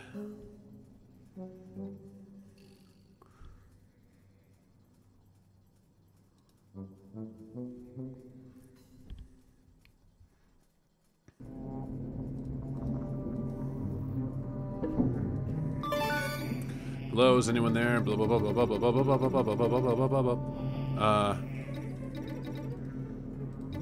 Blah blah blah blah blah blah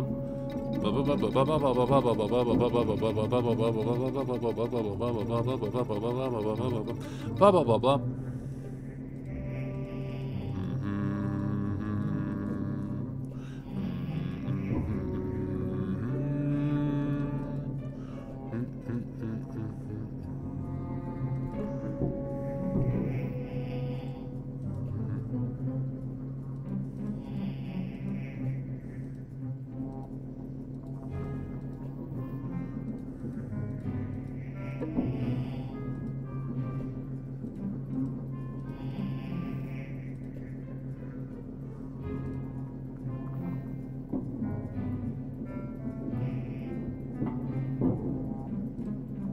Oh, whoops.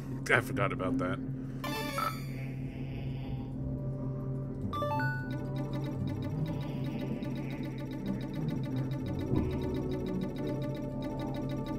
Do do do do do do do do do.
Hey Xerox, are you there?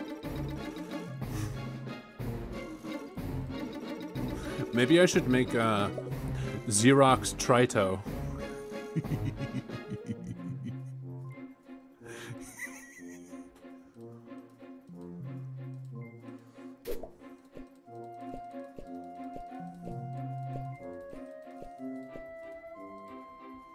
Oops. Clicked out of the game.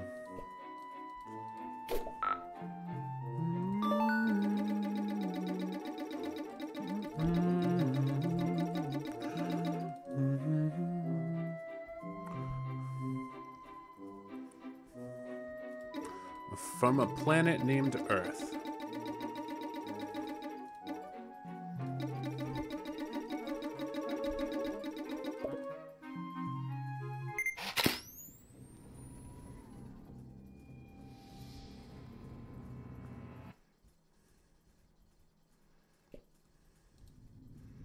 Ah, now we're playing as Xerox. Yay.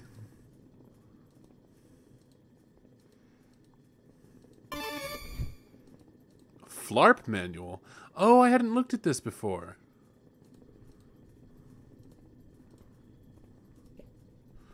Greetings, agent. The documents in this file detail your objectives. Oh. Oh. Oh. Wait. Oh, it's his...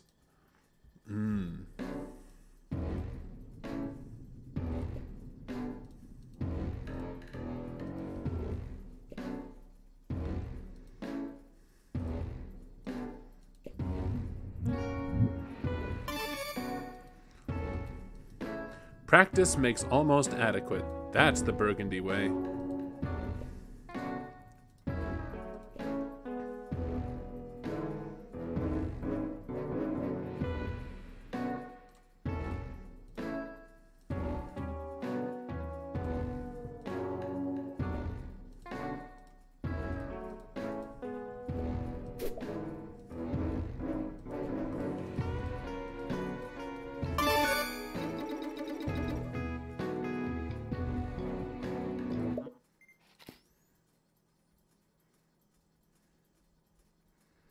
Ah, yes, of course.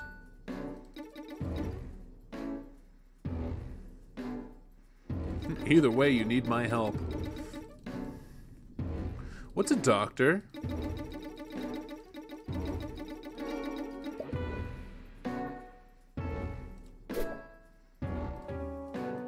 Oh, wait, yeah. The Grubbles. Man, oh man.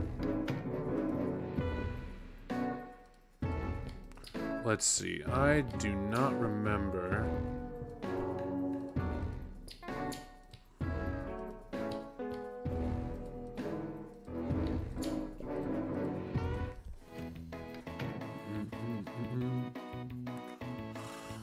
Play? Nah, you're pretty busy right now.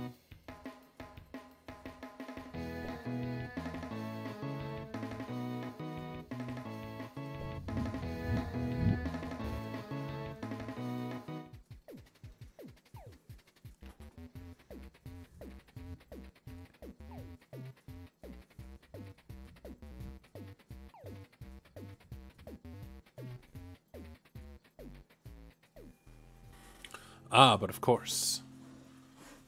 I'm bad.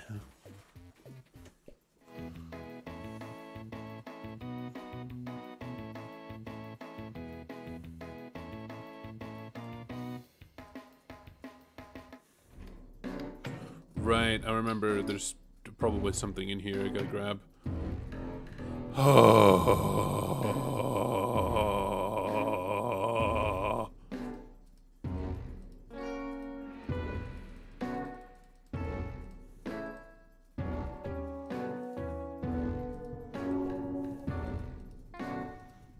Arena stickball. Okay, I know I know it's somewhere. Fucking...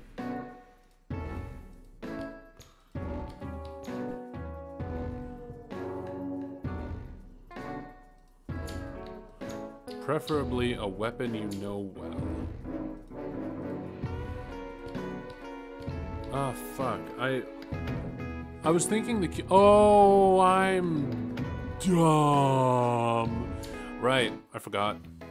Use the spoon on the stickball. Yay.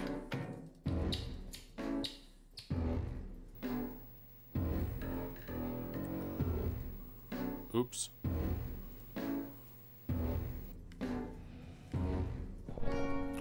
Grab that. Grab one of those. Yay, grub juice. Ascend. Zephyros, ascend.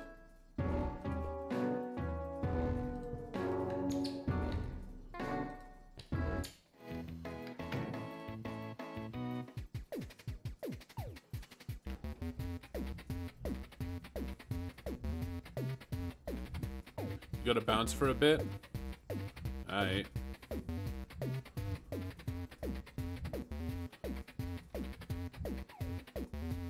It's not like I'm doing anything that you couldn't see on my channel already.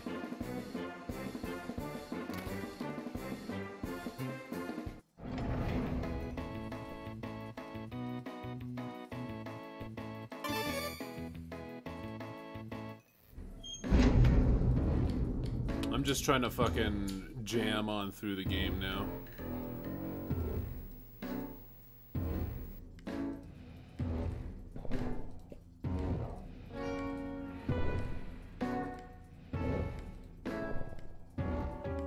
Zoo smell? Nah. What are we gonna name him?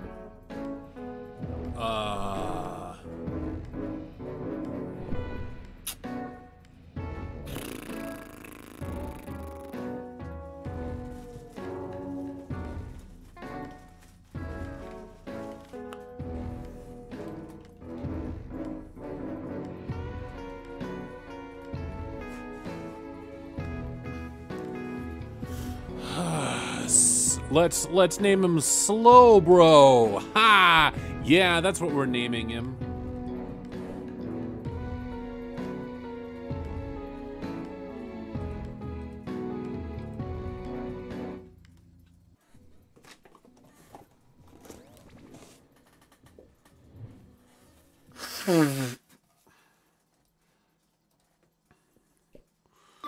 Oh, scratchware received. As a special one-time offer, all past messages are protected as well. Do you agree that you are already subject to the terms of service? Yes. Yes. We're just going with yes. We are already... we have already agreed to the terms of service. That which we are subject to. Already. Ooh, green.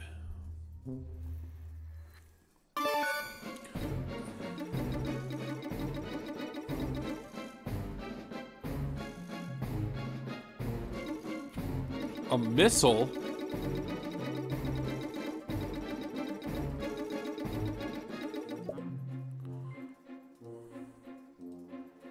Alright, we gotta get out of here.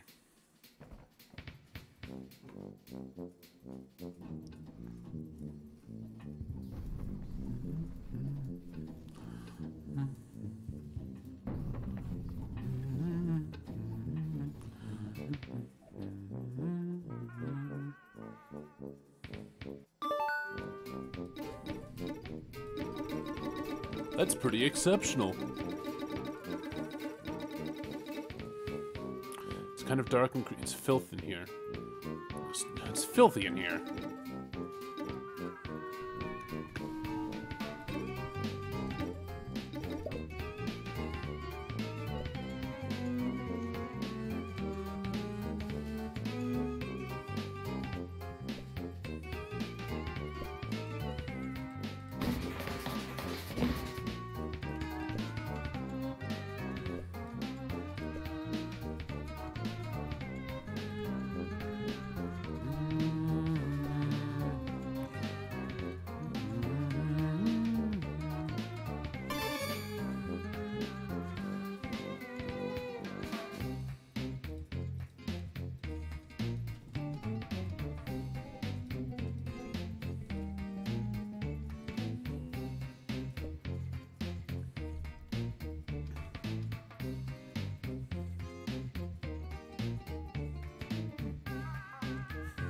Wait, hold on. I gotta remind myself. Okay, hold on. Reading about Muscle Beast's pectoral tumescence. Ah. Never.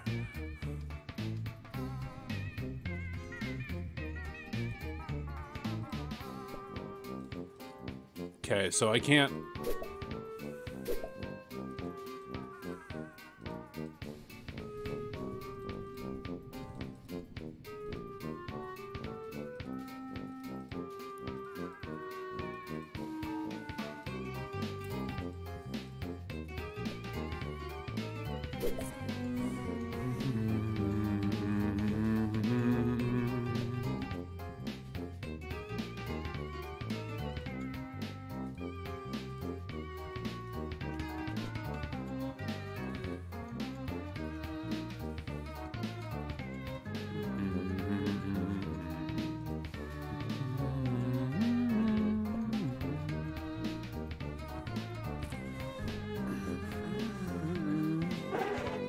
Hold on a second. I just need to really quickly...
I'm not going anywhere near Damek's clogged toilet or whatever it is.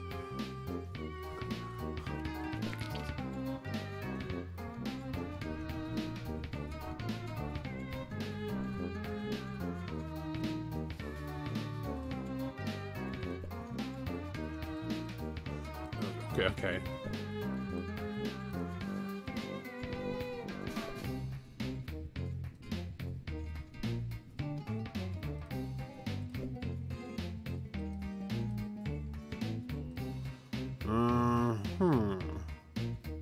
Okay, so I can't open the safe.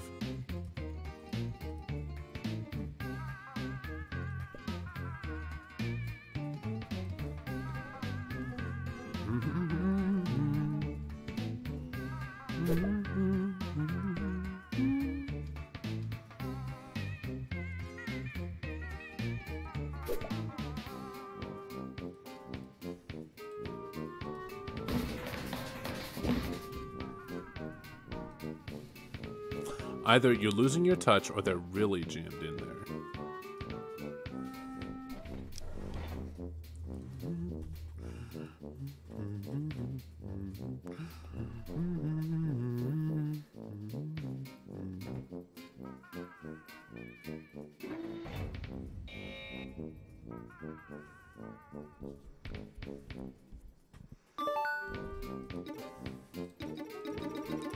Alright, so this is where I was when I stopped playing last time. This is where I was stuck.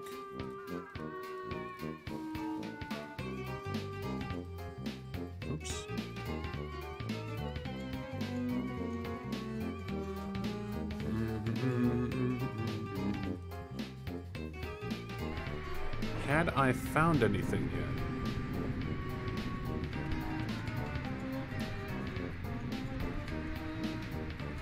Since it doesn't sneeze or anything, you can now feel 99.9% certain that this isn't just a real elk pulling the old fake statue gag on you.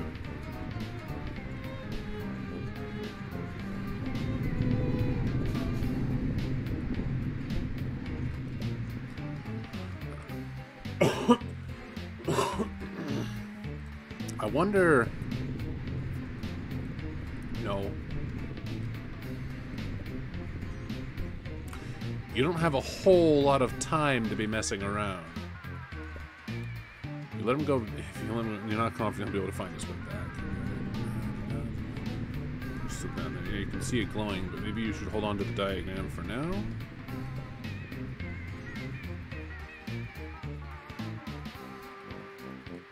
Oh, you know, I'm fucking... Oh, come on. Okay, hold on. How about this? Doesn't look hungry.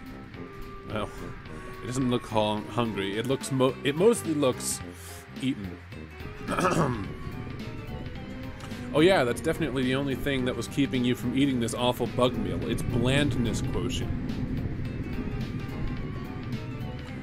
Chomp this bug right up, but it might be poisonous to his delicate little system.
Right, okay.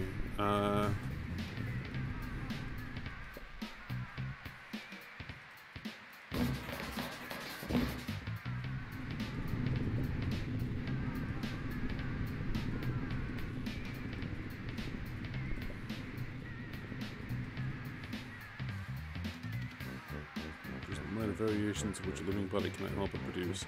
It's never the same twice, it can only be called static.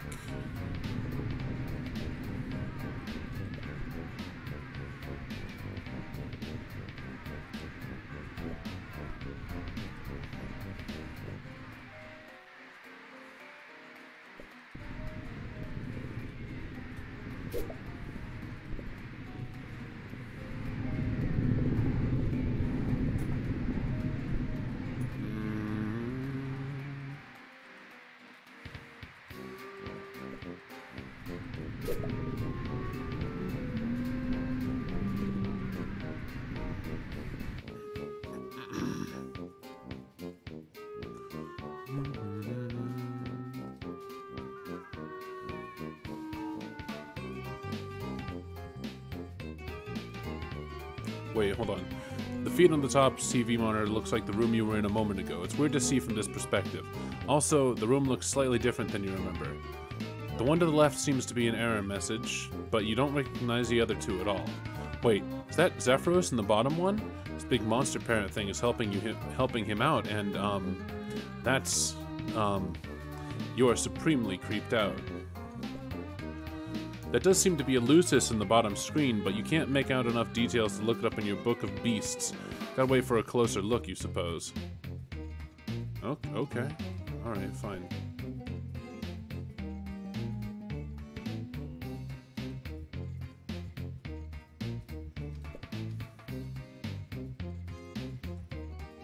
Fog on the floor and then come bench. But you don't care at all that much, so you won't.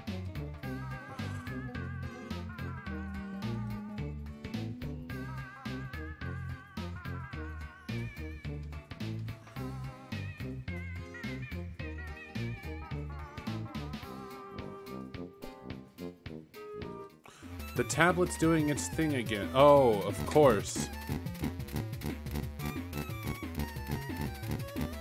For some reason, I didn't think about the game. Oh, okay. When I was playing this before. Hey, Xerox, you there? Can't really go anywhere else with the debris slowly crushing my body. Oof, right, sorry. It's okay. It doesn't sound okay.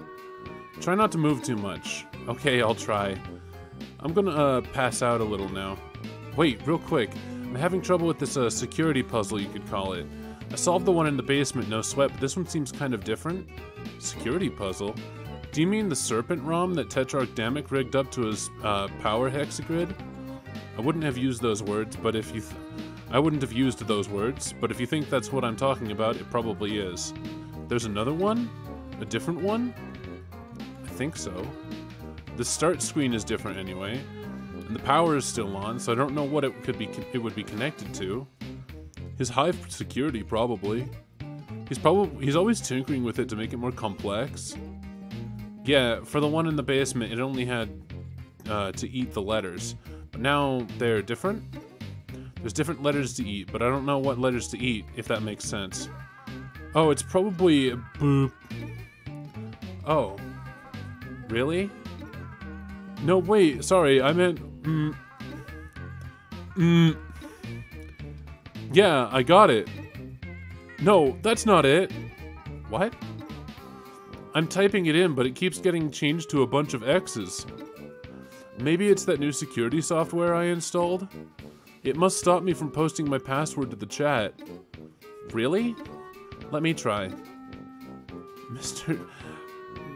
Mrs. Taylor Thomas 80. Can you see that? Mrs. Taylor Thomas 80? OMG. What's that? No. You told me it would turn it into X symbols. Well, you're using the Tetrarch's tablet. It wouldn't know your password. I can't believe I did that. Sorry, I'm going home. I can never show my face to this planet again. Question mark? Seems like a nice password. I'd never guess that. You must be really smart, Joey. No, apparently I'm super stupid. What's so embarrassing about it? Everybody makes mistakes. It's just... Well, I guess it's the name of a boy I like. Really? Haha, don't tell anyone, but that's what my password is too. Oh? Do you have a girl you like? Oh no, it's a boy. Oh, for some reason I thought you were a boy all this time. I am. Oh. Huh. So, not to rush you or anything, but I'm still dying in rocks. How about the security console? Yeah. About that. Can you, like, give me a hint? It's the name of our band, but there's a couple different ways to spell it. That's pretty weird. Yeah, we keep going back and forth between Grubbles and the Grubbles. Actually, I don't... Between the Grubbles and the Grubbles. Actually, I don't know which one is right now. Well, I'll scout around to see if I can find something. It's bound to have written it somewhere or something, right? I hope so. I'm gonna conserve my strength a little bit, maybe. Getting kind of dead. Hang in there.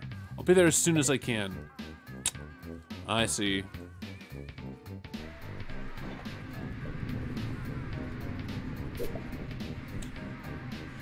Alright, so I should write this down, probably.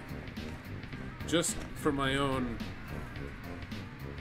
ease.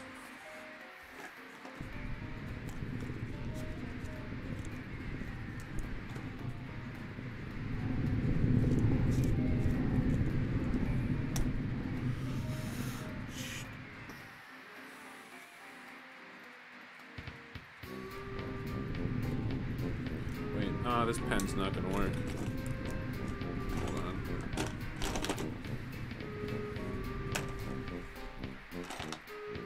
Ah, there we go.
Okay.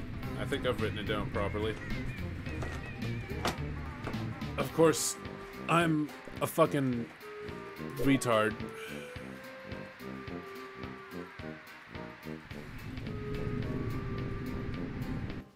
And have written it in some really shittily. Oh, of course. He had it fucking posted right goddamn there.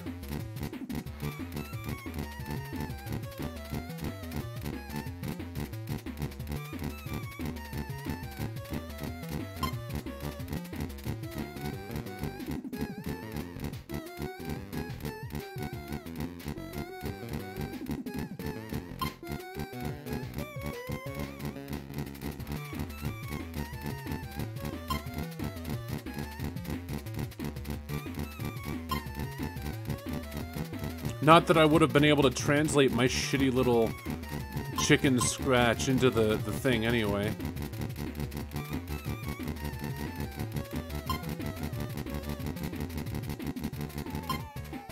There it is.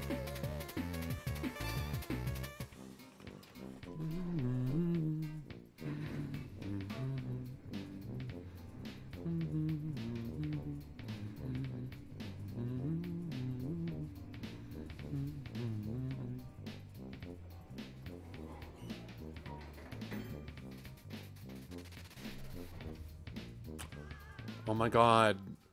Joey, it didn't immediately lunge at you. You would have been fine. Well, I figured out the game, but the monster chased me into... I'm fairly confident this is a kitchen.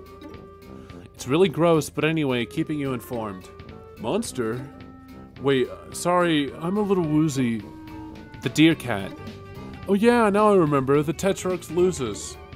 Okay, sure. Hey, while we have a second, maybe you can fill me in on what that means? What means? What's Eleusis? Wow. What? That's just about the saddest thing I ever heard get said. Yeah, cultural differences, etc., etc. Can you bring me up to speed on this wild beast stalking me? Why does Damek even have a crazy cat monster in his house? Well, it's not usually crazy. Ulysses takes care of you.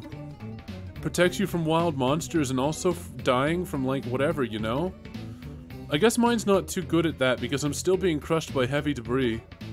Not really? Are they all, beasts? Well, yeah, what else would they be? And they're always this rambunctious?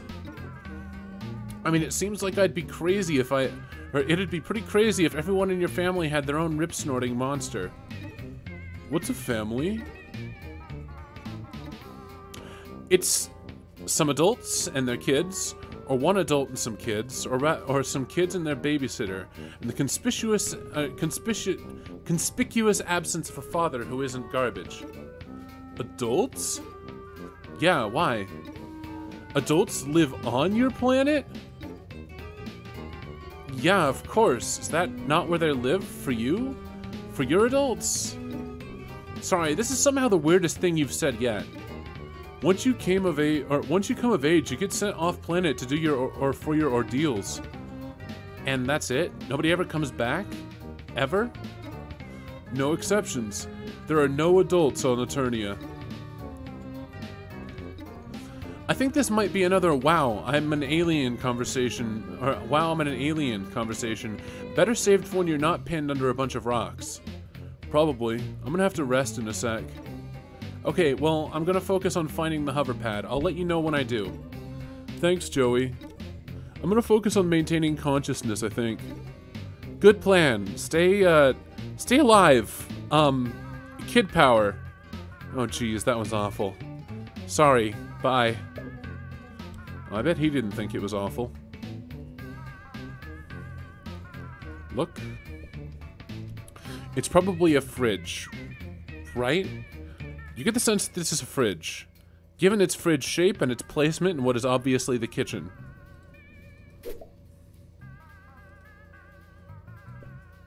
This is Lucis milk. Milk for Lucises? Milk from Lucises? Either way, gross, but maybe it'll calm down that monster. You take the Lucis milk. Maybe this will calm that beast. Did he just hurl a handful of eggs into the fridge and leave it like that? Boys, you swear. Grub sauce, huh? You wonder if anyone on this planet eats nothing but bugs. Or maybe it's just Damek. That would be worse somehow. This pizza must commit all sorts of pizza sins, seeing as the tastes and sensibilities of the human race were not considered during its creation, perhaps completely unworthy of the name pizza. The Crux. Wow, that's a really, really stupid name for a canned beverage. Could be anything in there. You're not about to open Pandora's doggy bag to find out. Are those teeth? You remind yourself not to have any birthdays here. This is Cruel Aid? Oh, you get it. This place is kind of horrible. Okay. It's really gross. Maybe you could clean it? Yeah, you definitely traveled to a strange alien world to deep clean this guy's kitchen. That's how you live your life, for sure. All the fucking guns, though. You don't want to tangle with that terrifying deer cat while he's still terrifying. Maybe if you could be calmed down somehow, or at the very least, distracted? Wait, what? Just dump it out? The quiet dignity of that fearsome beast would never permit it to drink milk directly off the filthy floor. Okay. Ah!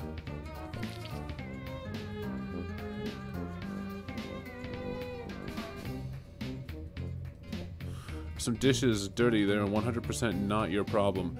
But there's a fucking dog bowl here. Don't you remember the famous parable? Thou shalt not put the clean alien monster milk into the dirty alien food containers, for verily, thou hast struck the dromedary between the eyes.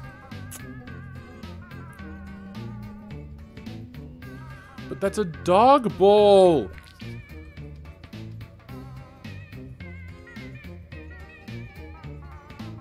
It's because Cohen is a firm believer that guns are evil. Cohen, suck my fucking dick. See, it's reasons like this that I am glad. Now I'm glad that Cohen was fucking laid off.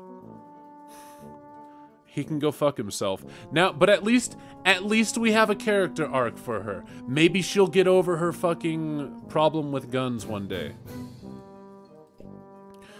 Just plunge your hands into a pile of death. Death, huh? You think you'll look around a bit for something here to assist you?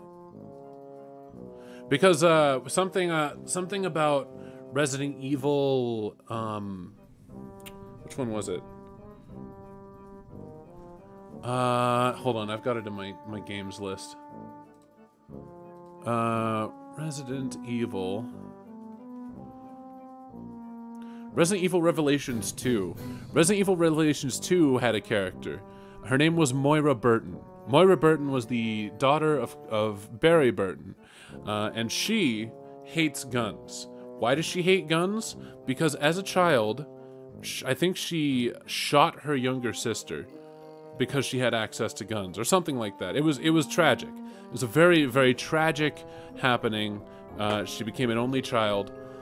So she hates guns. But at some point during the plot, you have the option as Moira to pick up a gun and save Claire. And it's a huge plot point. It's great character development for Moira. Just think of all the possibilities for alien animal care held in this little kit. You kind of regretted not taking one from your bedroom, but this more than makes up for that absurd blunder.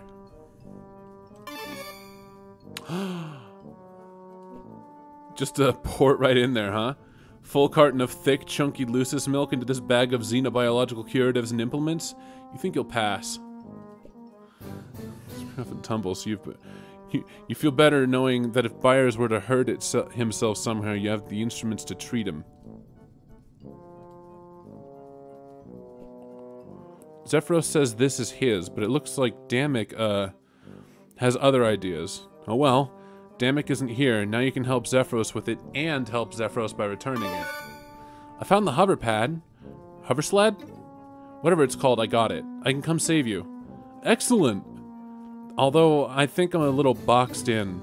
Between the deer cat and the pile of guns and drums, I don't really have a clear path. Oh well, I'll figure it out. Well, the Tetrarch made some pretty exclusive,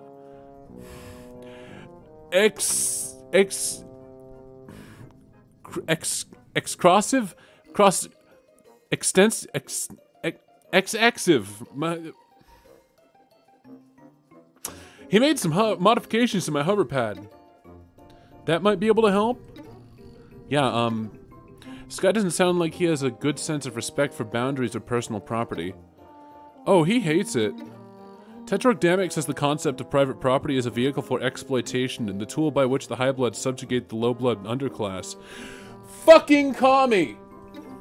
Well, I'm new here. I can't really comment, I guess.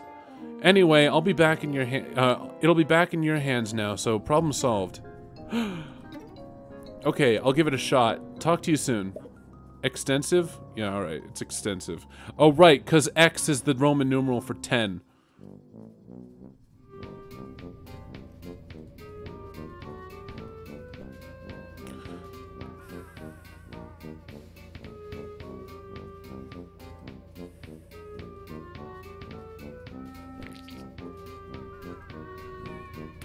What am I...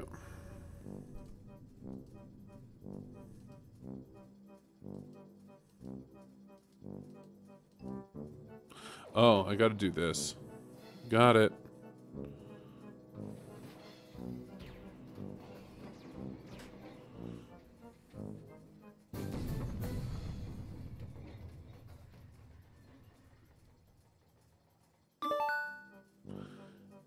If the Tetrarch's Lucis is upset, it might have got hurt. Oh, gotten hurt. Oh, gotten. That's cute. Anyways, anyway, I did see a whole lot of blood smeared up to a huge hole in the floor. Oh no! Well, it was brown, so it's pretty old? I'm not sure what you mean. The Tetrarch is a bronze blood. So that's either Damek or his Lucis, and it's recent. Wait. Okay, you're saying things about blood color a lot. I'd been assuming it was metaphorical. Are you saying members of your species literally have different colors of blood? Yeah, I'm a rust blood. Bronze, rust, so it's a metals thing. No, it's by color. I'm actually a burgundy blood, but maybe this isn't the time to talk about all this. Yeah, I'll be glad to tell you all about the blood on our planet when I'm not leaking so much of it on the ground. Wow, I really thought I'd be dead by now. Don't worry, I'm coming as soon as I figure a way past this wild beast. Maybe I can give him a treat. I do have some pet treats. What's a pet? I think it would be a little weird if I described it to you, given the fact that you were, it sounds like, raised by one? Huh? Let's move on. Maybe we can outrun him. I'm surprised he's been chasing you. He's really not like, or that's really not like him. Well, now that you mention it, he didn't exactly chase me. Maybe I can sneak past him. Pretty unlikely. Wait, are you the kind of alien that's invisible and silent? No. Yeah, no chance then. I think this might all be a misunderstanding. He's probably upset.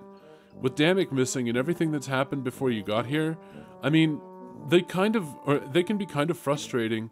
Lucises, I mean. They mean well, and they try to take care of you, but they don't always know what they're doing. And it's not always easy to understand them, you know? Yeah, I have someone like that. Oh? Yeah, my babysitter.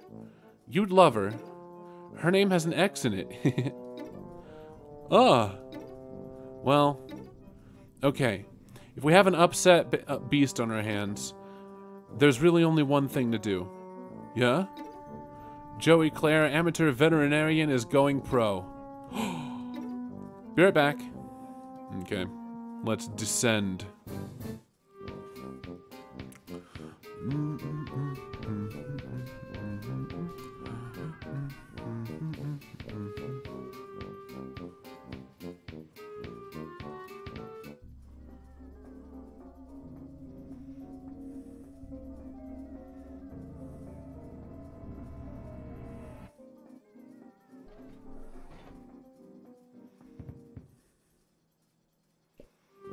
That rampaging deer cat out there is still pretty furious.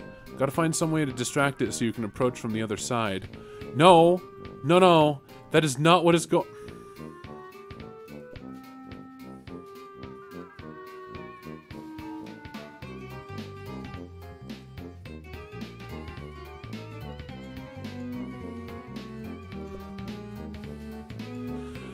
The hoverpad might be able to life this safe. It might not.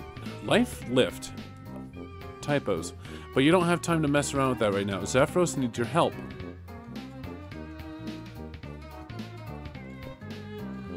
Maybe the milk on its own might be enough.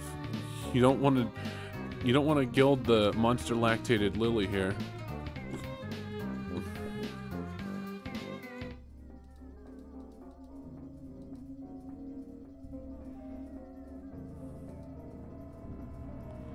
It doesn't really look furious. Oh my god. Joey, chill.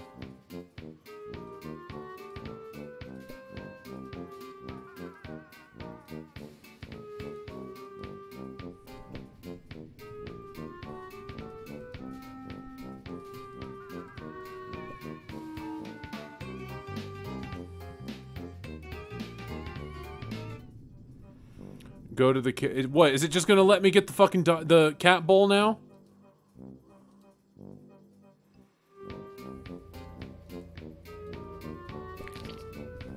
No. Wait. No.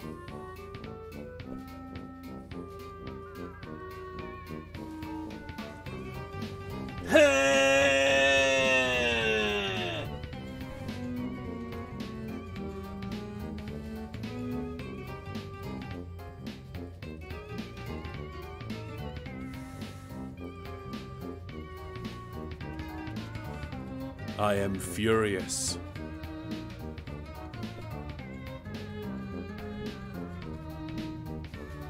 I am furioso.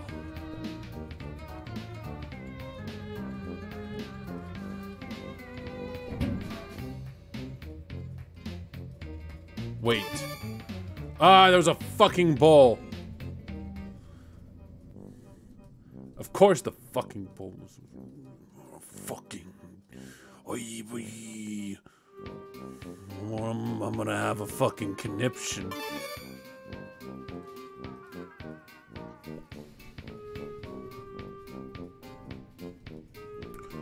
No, it was right there. It was right outside this door.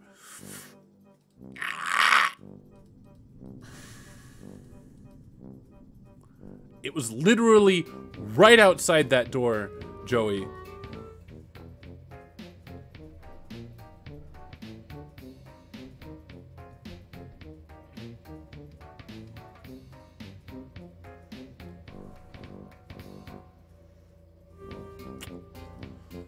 Oh my god.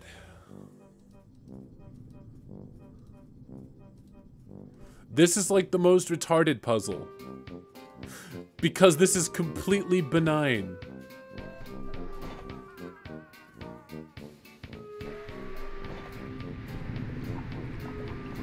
Upon closer inspection, this animal is clearly hurt. It's time to put the resources you've gathered to their proper purpose. You flip through your pages. Let's see here. Oh, here we go. Its scientific name is apparently the cuspidated grimalkin.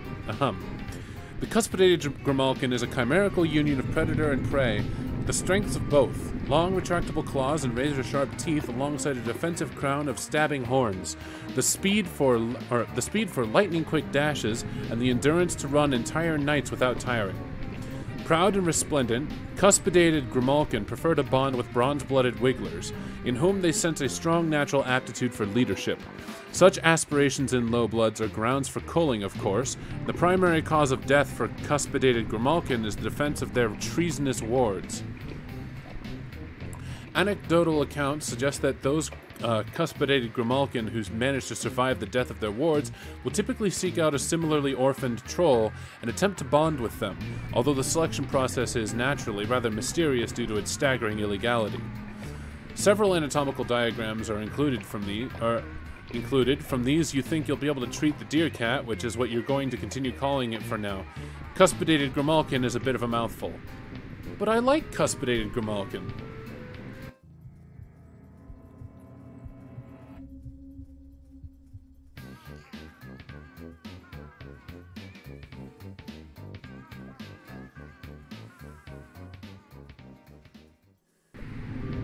Oh, wow, what a cutie!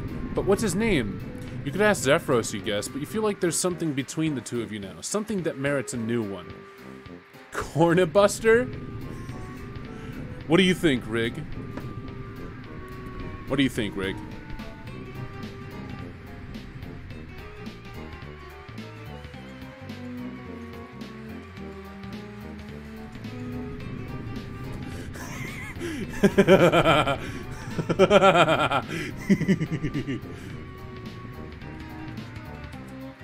I'm going to spite I'm gonna spite Joey.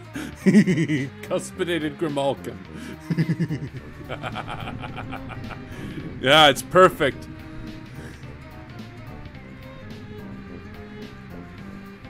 Cuspidated Grimalkin seems to be doing better, and so are you. You helped out an animal, an alien animal. This is a pretty big win for you, so you're riding high, despite the bizarre and frightening circumstances. And speaking of riding, now that I'm thinking about it, I'm suddenly pretty nervous about how I'm going to get over there. I keep seeing shadows of huge hulking things flying around outside. Yeah, the crossing won't be easy. I'm sorry. Is it always this hard to get across the street? No. I mean, not usually. Things got pretty intense.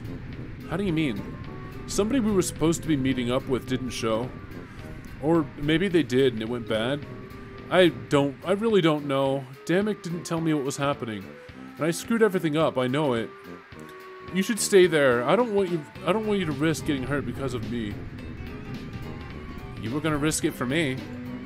Yeah, it's true, I guess. No guessing necessary. I didn't realize then how brave you were being. Thank you. It means... it means a lot. But... no buts. Except yours. Which I'm saving. Are you sure? Extremely. Oh! We'll be there in a flash. Excellent. Wait, we? Yeah, I'm taking Cuspidated Grimalkin with me!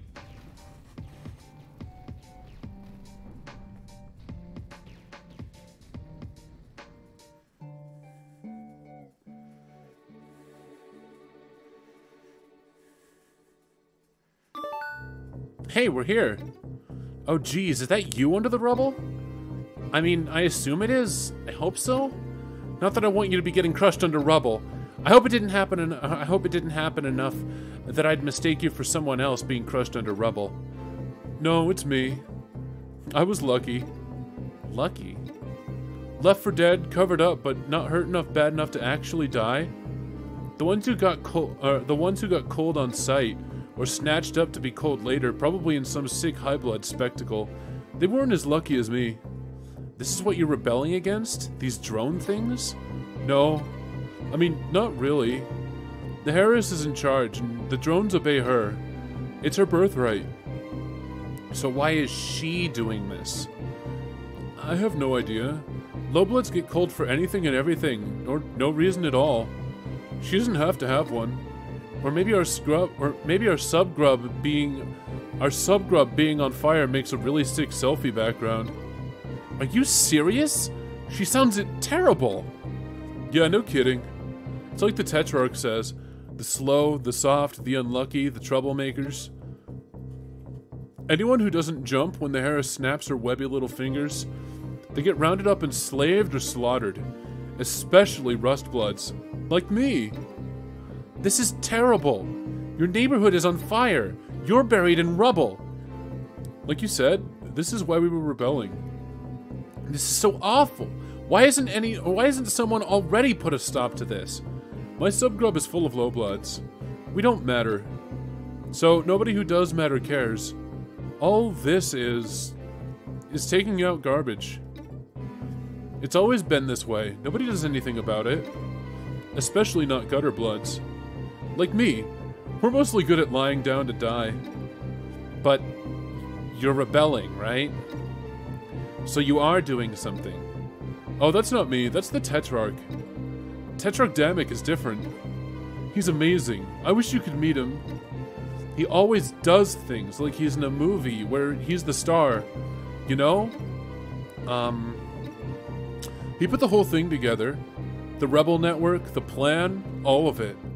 But without him, we don't have a chance. He was the one everyone talked to, and now he's gone. He's gone, and I'm alone. And I'm slow and soft and stupid. And just nothing a little gutter blood nobody. No! What? This Damek guy? He sounds like he stinks. What? Okay, I'm sorry, but you talk about him constantly, and not a single word you've said doesn't make him sound like an awful bully. No, it's not like that at all. He's just looking out for me. Open your eyes. Why do you think you're really saying these terrible things? It's not like I don't know where you're coming from. Sometimes my pa just makes me feel just rotten. And I think, am I the reason he's never around? What's wrong with me that makes my own father not want to see me? But that's a load of garbage. The only person responsible for the terrible things he does is him. You don't understand. Me and the Tetrarch have been together since we were grubs. We were fated to be Morels. You wouldn't get it because you're an alien. I need him. No, you don't. I may not know anything about the social customs of this crazy alien planet, but I know that a real friend would never stand by and let you think and say those things about yourself. I don't think you're nothing. In fact, I know you're not nothing. You've got plenty of your own bravery. Just because fighting back was his idea doesn't mean it didn't take courage to see it through. And you were gonna risk everything to save me, an alien you'd never even met. That's the bravest thing I'd ever heard. Or I ever heard get tried. Do you really think so? Yeah! I believe in you, Zephyros. Wow, you remembered my name this time! Yes! That's because you made such a big impression on me and we're such good friends, and I'd be really sad if you gave up and died here under these rocks. Oh man, that actually means a lot to me. I never dreamed that something like this could happen for someone like me. Zephyros, I'm going to do my absolute best to raise your standard of friendship to the point where having your name remembered is not the nicest thing anyone has ever done for you. I'm not alone after all. I've got Joey Alien here to save me and tell me what to do. Well, no, we're in this together. Oh yeah, right. Thanks, Joey. Now let's get you out of there and figure out what's next. Are you sure you don't know anyone who can help us? I kind of don't even know what kind of help we need, but it seems we do. Well, I do know someone, but they don't exactly live nearby. It'll be a journey. Are you sure they'll help us? Oh yeah, she hates the Harris. And she's our biggest fan. That's good enough for me. Now hold still, I'm gonna get you out of there.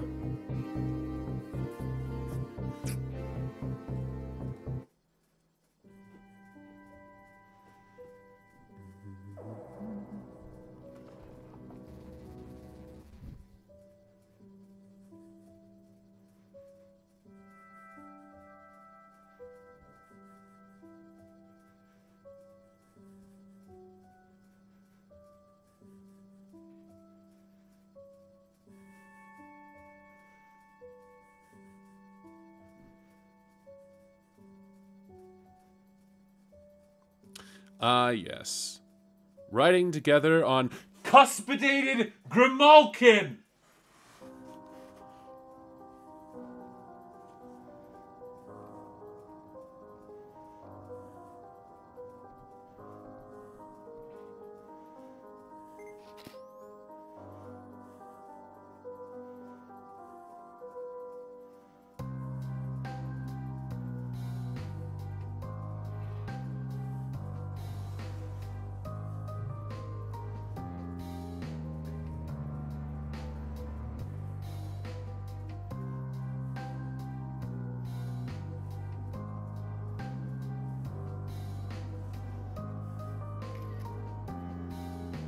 Called it. He definitely called it.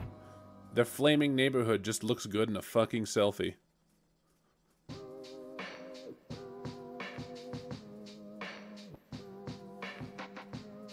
There, I finally beat it.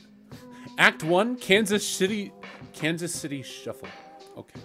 Directed by Cohen Edenfield. Based on Homestuck, created by Andrew Hussey.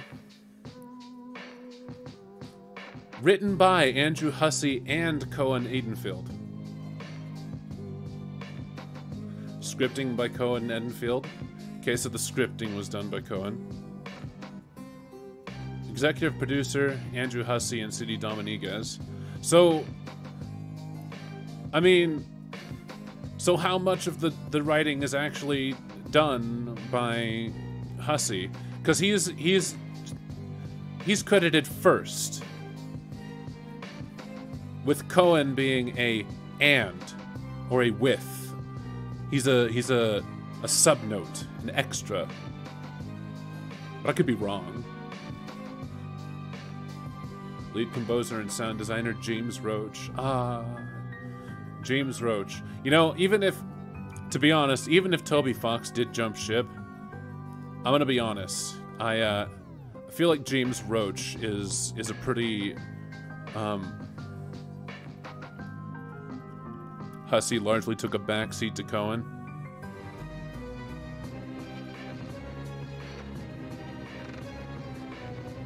Well, yeah. It left Cohen to make a lot of but I don't necessarily disagree with Joey's dislike for guns. Yeah, it's scummy that Cohen just kind of willed it in, but let's be real, right? Let's be real.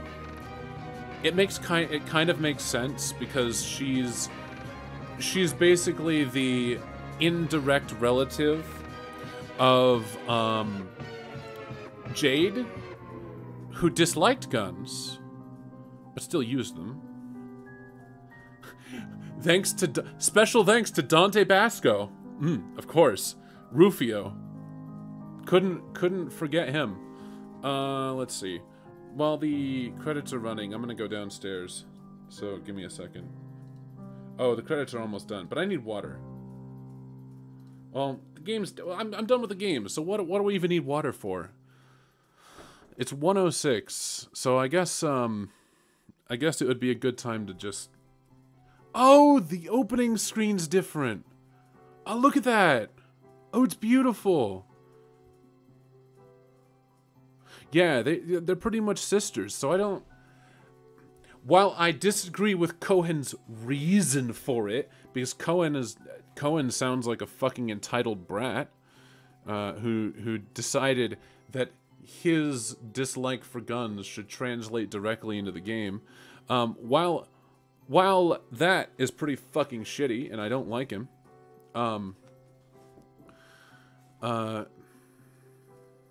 fuck. I don't disagree necessarily with Joey disliking guns. But yeah, this is very pretty. And you can see, like, it's weird. Because we're led to believe that, you know, all of the, you know, I'm not even sure that this is necessarily canon. I think this is just beautiful for beautiful's sake. But we're led to believe that fucking Blue Bloods and Gold Bloods live in entirely different neighborhoods because they're different classes and whatnot. But right here, Blue Blood, Gold Blood, Jade Blood, Orange, fucking Bronze Blood. I'm sure there's a Red Blood right here. Just all these houses chilling out in the same fucking neighborhood.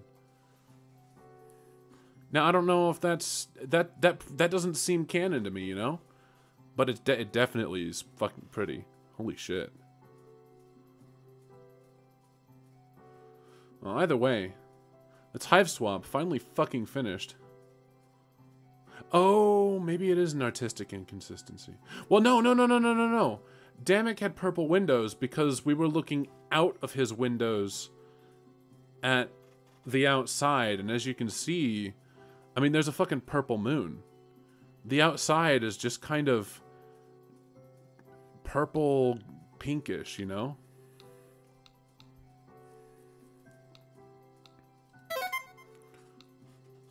So I believe that.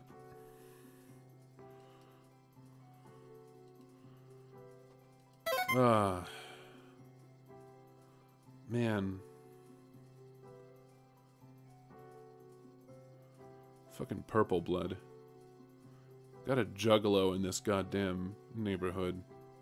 Jesus Christ.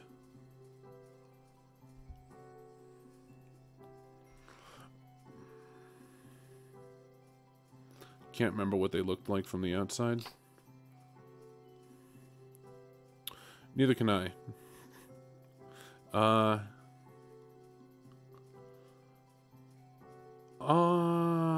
Isn't actually a bronze blood? I don't believe that. I don't believe that at all. That seems like wishful thinking.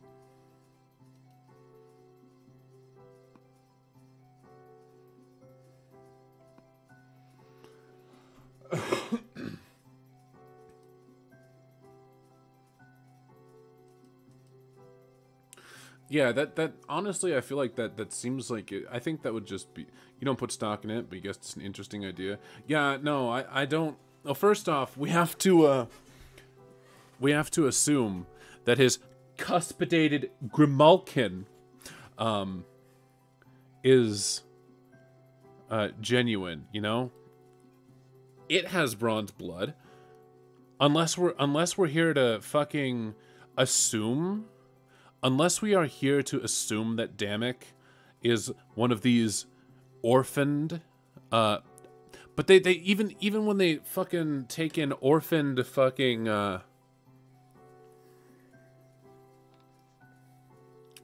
even when they take in orphaned children, it said that they take bronze bloods, don't they? So, what up, B? Yeah, no, I definitely think that he is a thief of blood. The Torser, sign of the cherished.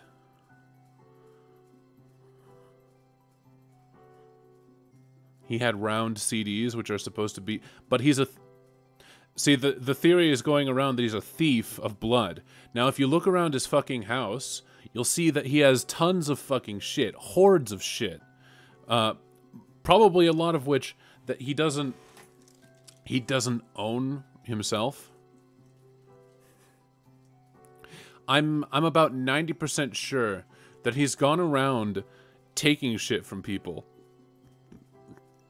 I mean, he's even taken shit from Damek, or not Damek, Xerox, Zephyros. He's taken shit from Zephyros, who is supposed to be his childhood friend. Yeah, he definitely stole the round CDs. He definitely stole a lot of that shit. He has guns lying around. He's been going around stealing shit from everyone, man.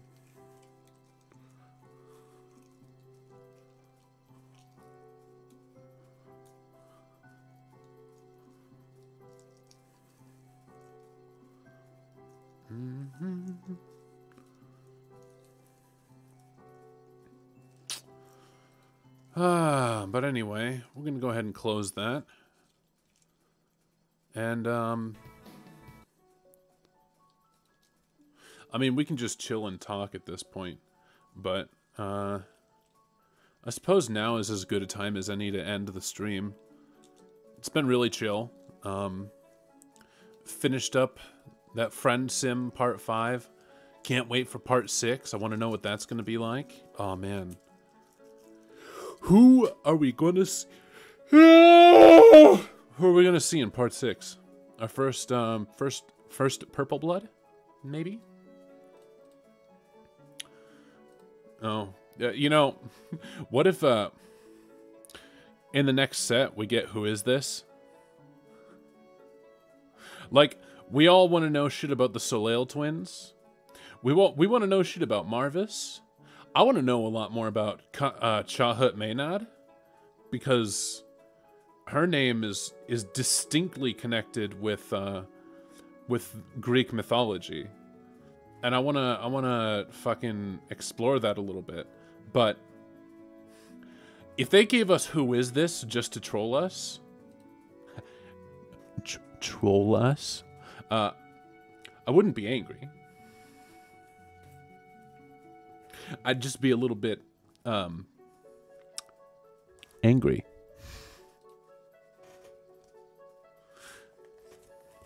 I'd be getting mad down with the sick nasty on that one. Totally. But, yeah, so that's the stream for tonight. I'll catch you on the flip side. I still gotta work on this fucking... I gotta work... I'm still working on this, this damn... Here, I'm gonna... hold on.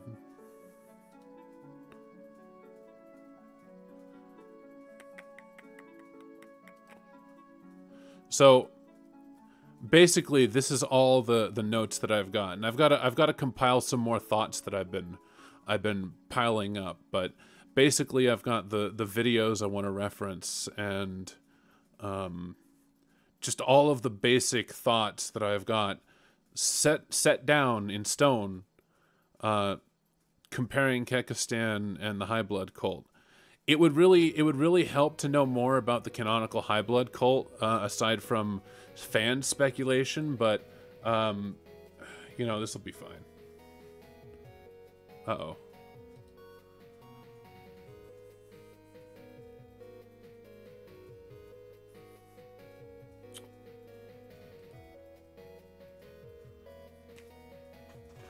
Didn't really...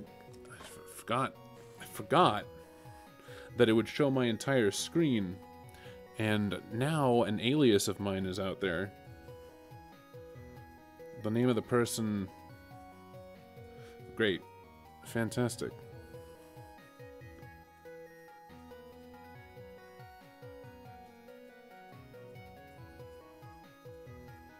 Well, that's fun. Don't go back looking for that.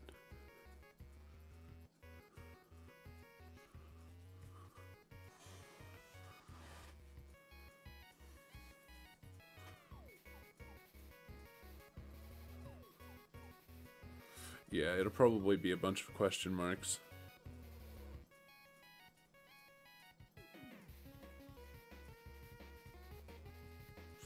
No one would have even noticed until I said something, right? I'm not... Man, I ain't bright. I guess that's a consequence of me being a void player.